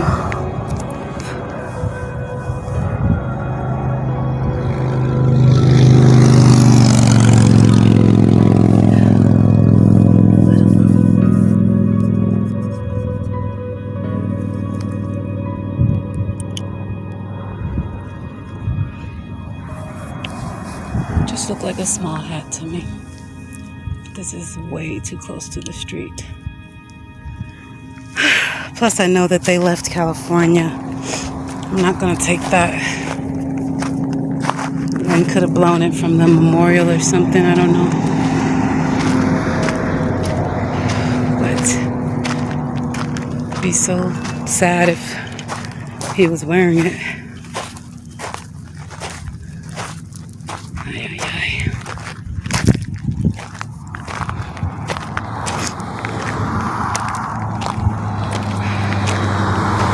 I am tired. Rest in peace, Liam. They're gonna figure this thing out, and you're gonna get justice.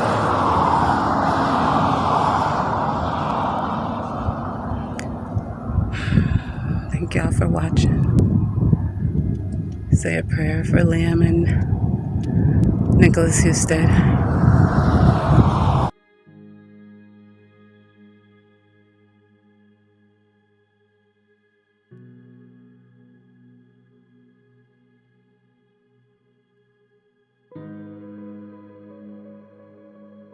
She has been returned to Southern Nevada.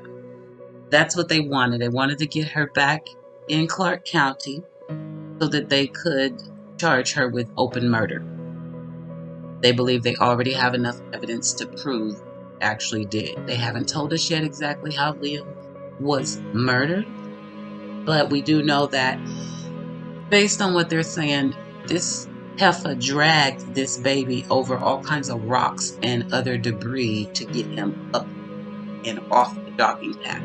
Up the jogging path and then off of it, because he was about, I think they said 6 to 8 feet from the jogging path.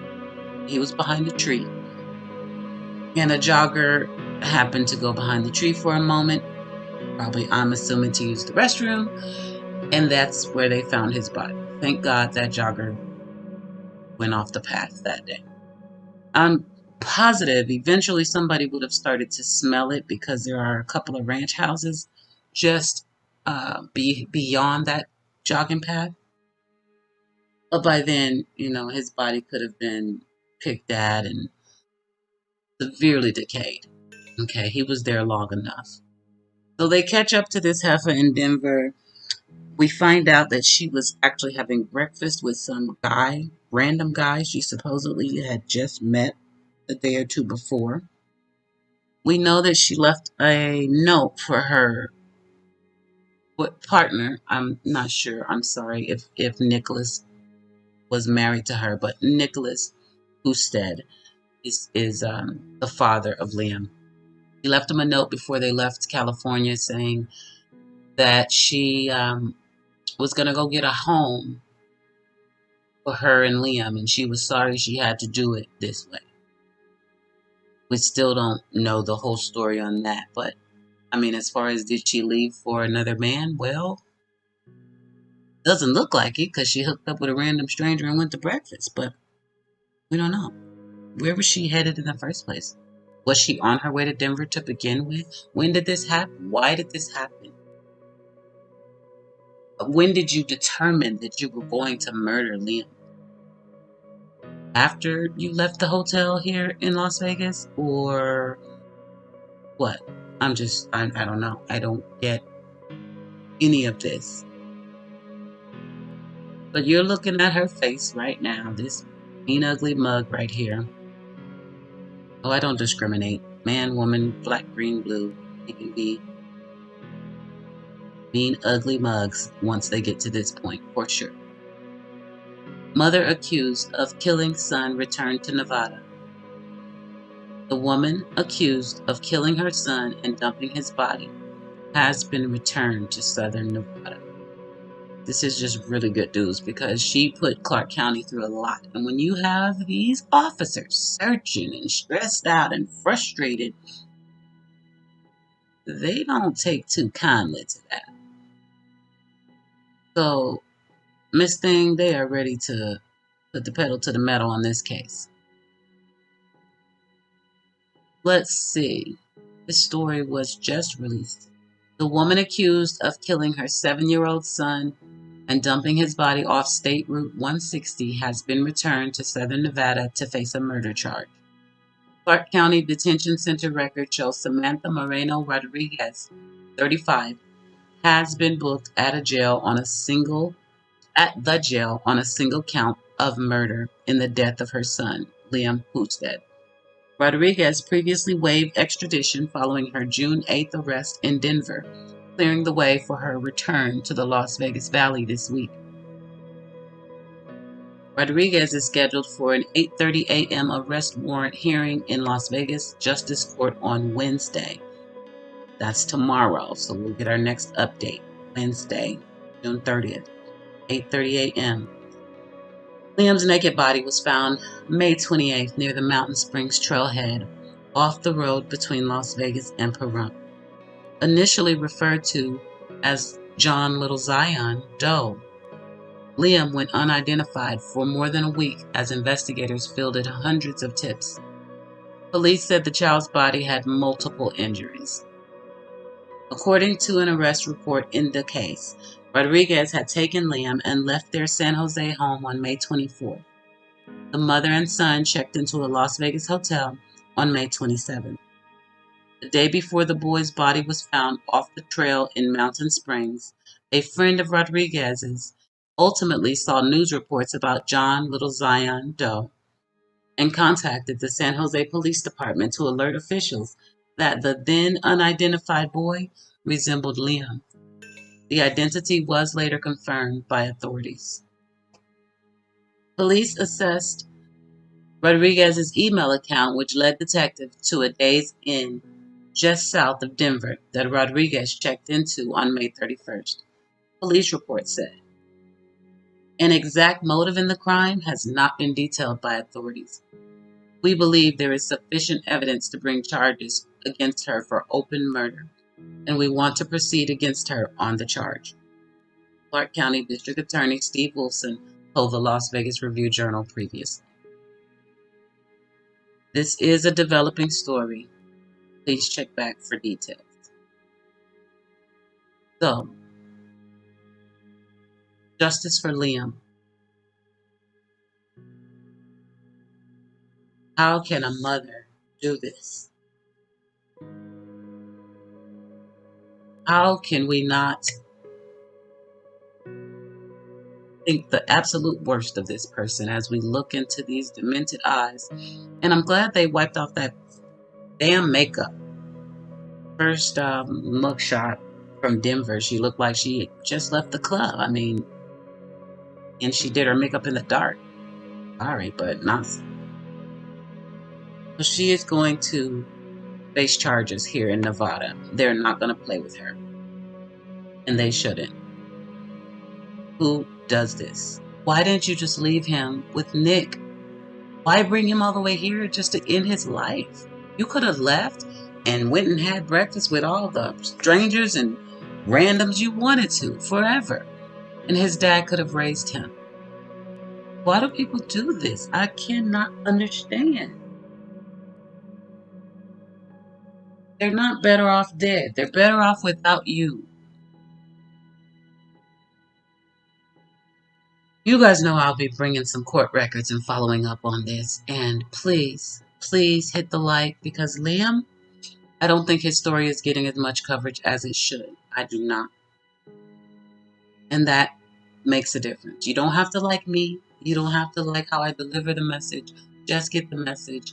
And if you care about Liam and if you care about life, hit the like button so other people can know this video exists, which in turn lets them know that Liam exists. Quote unquote mother, the lady in front of us. Check this out. She was having breakfast with a man she just met before she got arrested. Who kills their child, drops him off in a field, and books it 3 states over, meets some random, and enjoys breakfast. These people are really psychotic out here. Like, really psychotic. How the hell do you enjoy pancakes with this shit on your brain?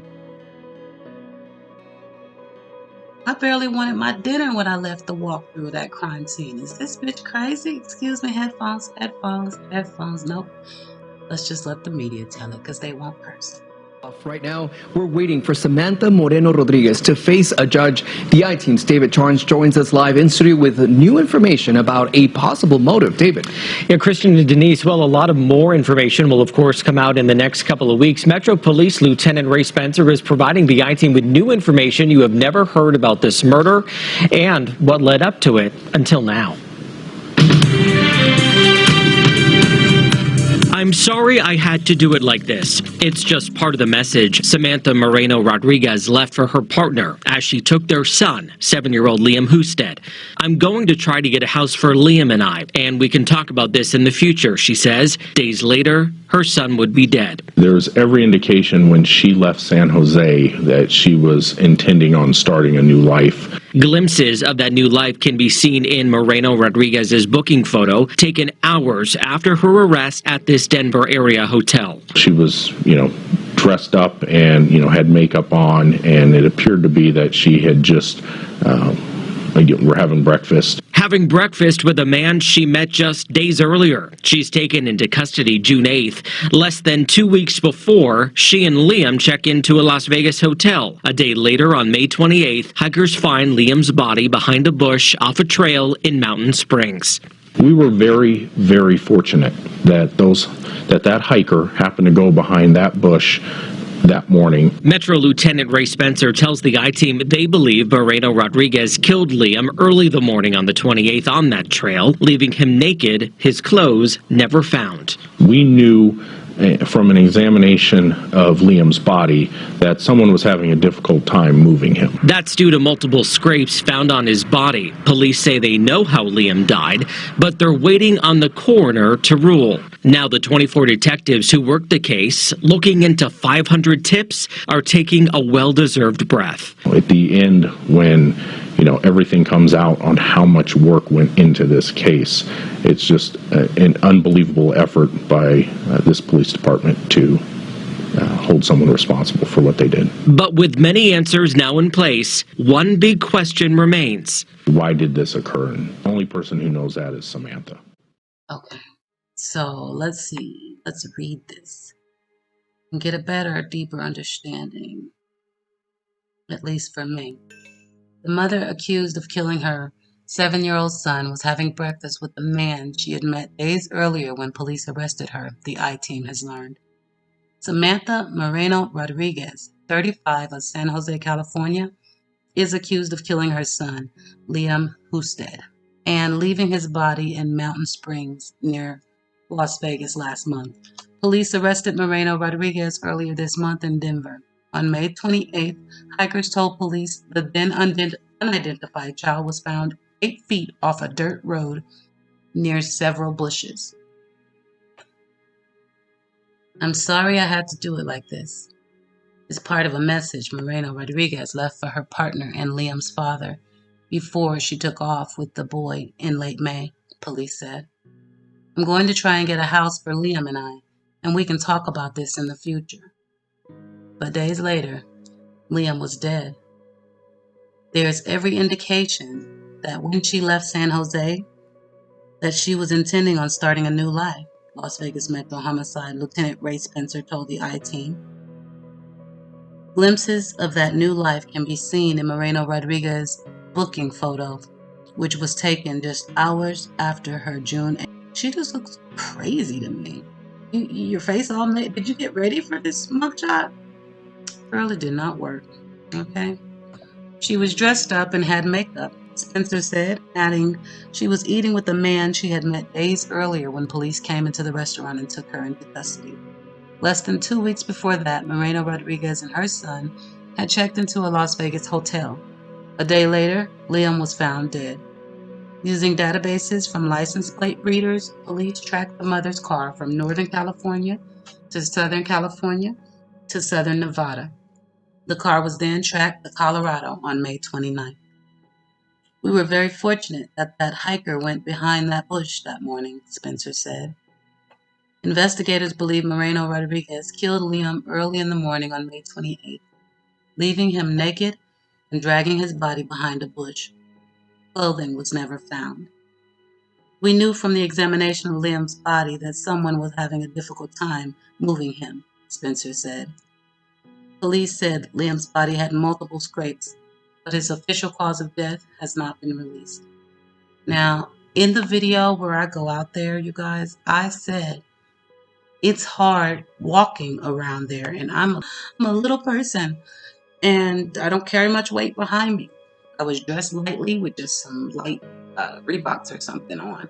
I wasn't bogged down, and I was out of breath. There's a steep incline to almost every trail over there. And I was trying to figure out, was she carrying him?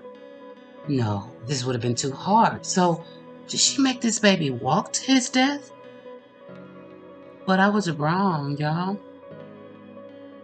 This heifer dragged this baby. That's what this is saying. All the scrapes and scratches. That's the only other thing, and I didn't think of that because it's ridiculous.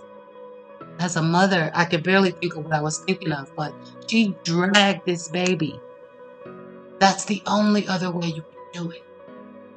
What a bitch. Oh my God, y'all have to look at that video and you will see why this is bothering me so much. You dragged him? Oh my God, let me keep reading. Oh my God. Now that the 24 detectives who worked the case around the clock looking into 500 tips are taking a well-deserved break. At the end, when everything comes out about how much work went into this case, it's just an unbelievable effort by this police department to hold someone responsible for what they did. With many answers in place, one big question remains. Why did this occur? Spencer asked. The only person who can answer this is Samantha. This? I will link the video of the walkthrough. You will hear me try to figure out how she did that. And I had come to the conclusion she must have had him walking. Maybe he was drugged and getting drowsy along the way. And then, bam, she hit him over the head. But, that's all I could think of. But this is telling us right here how he got up there. He was scraped. Multiple scrapes. Like somebody had trouble getting him there. Yeah. Because other than carrying that baby up, all you could do was drag him off that trail and behind those damn bushes.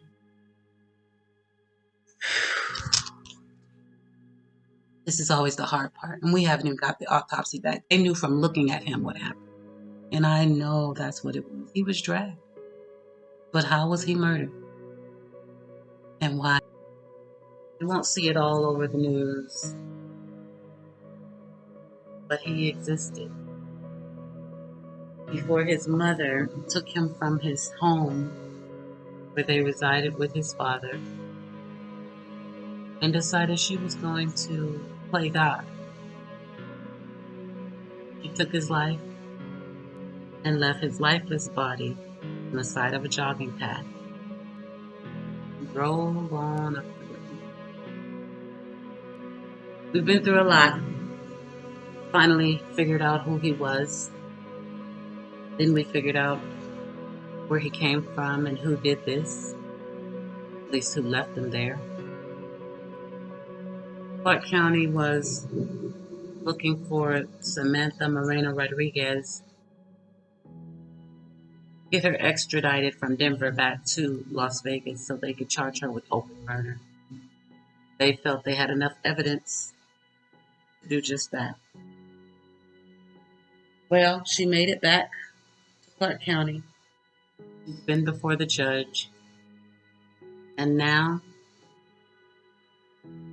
we get some answers. And we already knew from the condition of his body that he had most likely been dragged up the rocky terrain that led to where his body was left. The jogging path. He had multiple scrapes and scratches all over his body.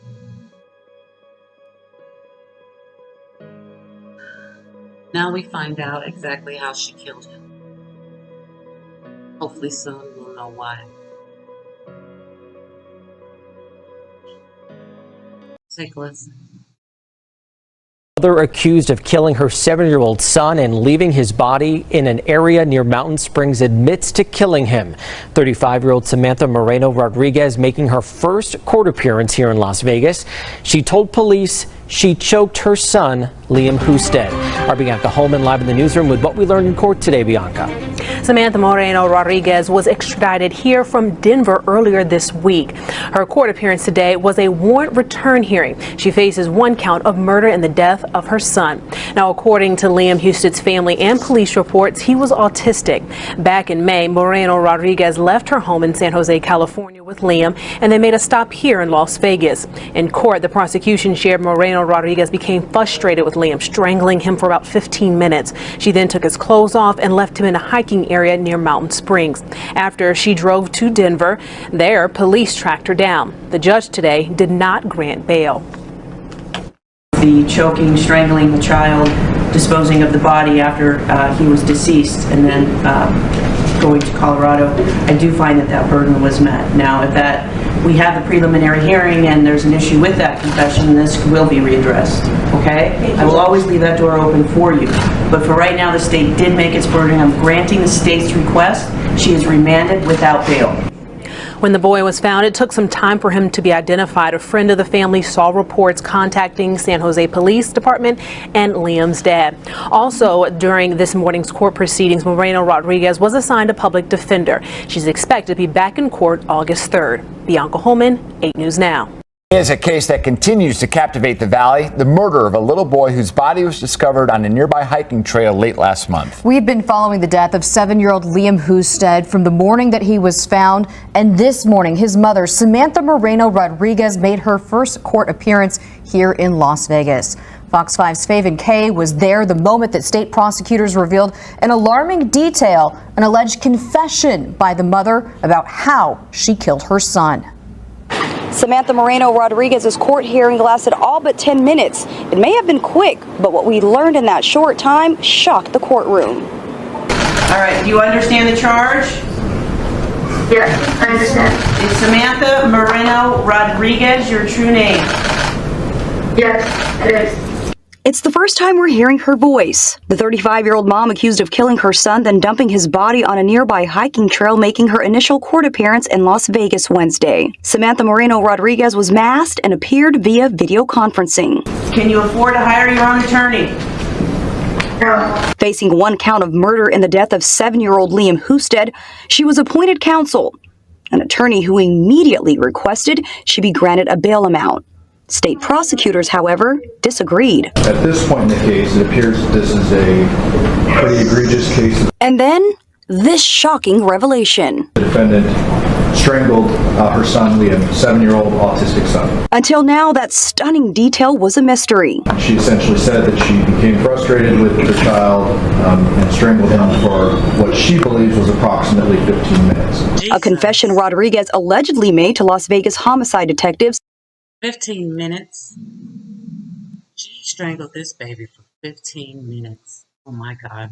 Who flew to Denver following her June 8th arrest. According to prosecutors, she also admitted to stripping Liam's clothes off and leaving him naked in the desert. I think the proof is evident, presumption great, that first-degree murder by child abuse was committed and she should be held without bail at this point. Judge Amy Shalini agreed, but made it clear that her decision is not final. We have the preliminary hearing and there's an issue with that confession, and this will be readdressed, okay? I will always leave that door open for you. Moreno Rodriguez's next court hearing is set for August 3rd. Until then, be sure to stick with Fox 5 for any new developments. In front of the Regional Justice Center, Faven Kay, Fox 5 News, local, Las Vegas. So thanks to Samantha Moreno Rodriguez, there was a pause in Liam's story. We tried to end it, but we're not going to let it happen. Because we can keep his name alive. We can keep his spirit alive just by saying his name. So tonight, tomorrow, sometime soon, tell somebody what you know about a little boy named Liam Husted, who's gone too soon by the hands of his mother.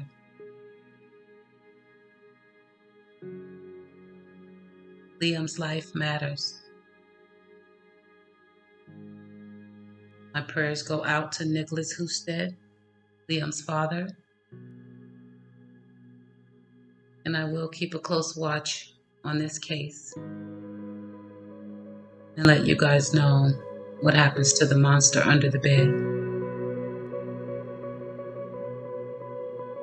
Kiss your babies and hold them tight, beautiful. I'll see you in the comments. Justice for Liam Husted.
Kids miss it just sickens my mood. Now I got an attitude. You think I won't battle fool? I will slap the fuck out of you. Maybe I am a radical. Charged up with a matador. If you don't love the kids, why do you got them for? I tell the truth, how they got out the door. These cases I can't ignore. You damn right I want your face on the floor. We lacking info pimping, I'ma need more. See, it's the truth that we want. You're supposed to love your kid. The truth is you don't. Somebody bring them parents up to the front. Them kids been missing for months. Damn right I'm mad, pimp, I done had enough. Oh, my business, bitch, I don't give a fuck. I might just tear this shit up. Now we got summer, we got horse, and we got on. Like the parents, they don't care. I'm like, what the fuck you doing? All of the YouTubers pursuing. They do more than what you doing. Now how the fuck you gonna influence? Your reputation done been ruined.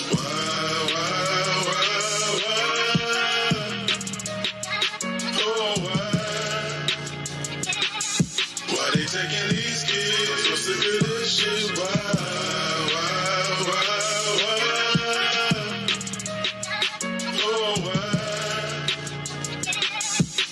Taking these kids, I'm so sick of this shit. Remember that kid they left in the car? Sydney Dill, she had a bum for a father. Nip beside us, Navarre. Just break the window, but he wouldn't even bother. He making kids, now that's really a problem. What about that fella Kawan?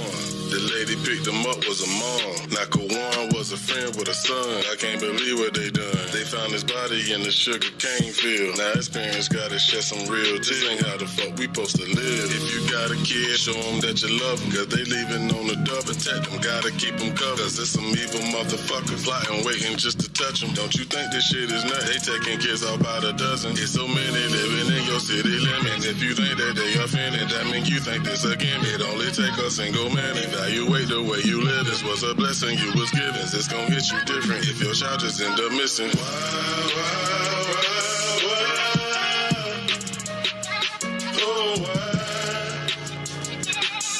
Why they taking these kids? I'm so sick of this shit.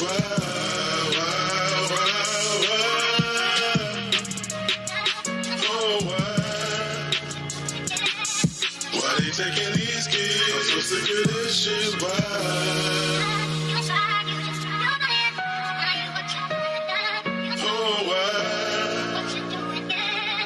Why they taking these kids? I'm so sick of this shit. Why?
If it bleeds, it leads. It's a mantra that can describe the types of stories covered by media outlets. Murders, fires, robberies. Those are generally top stories. But not the unfathomable crime of filicide.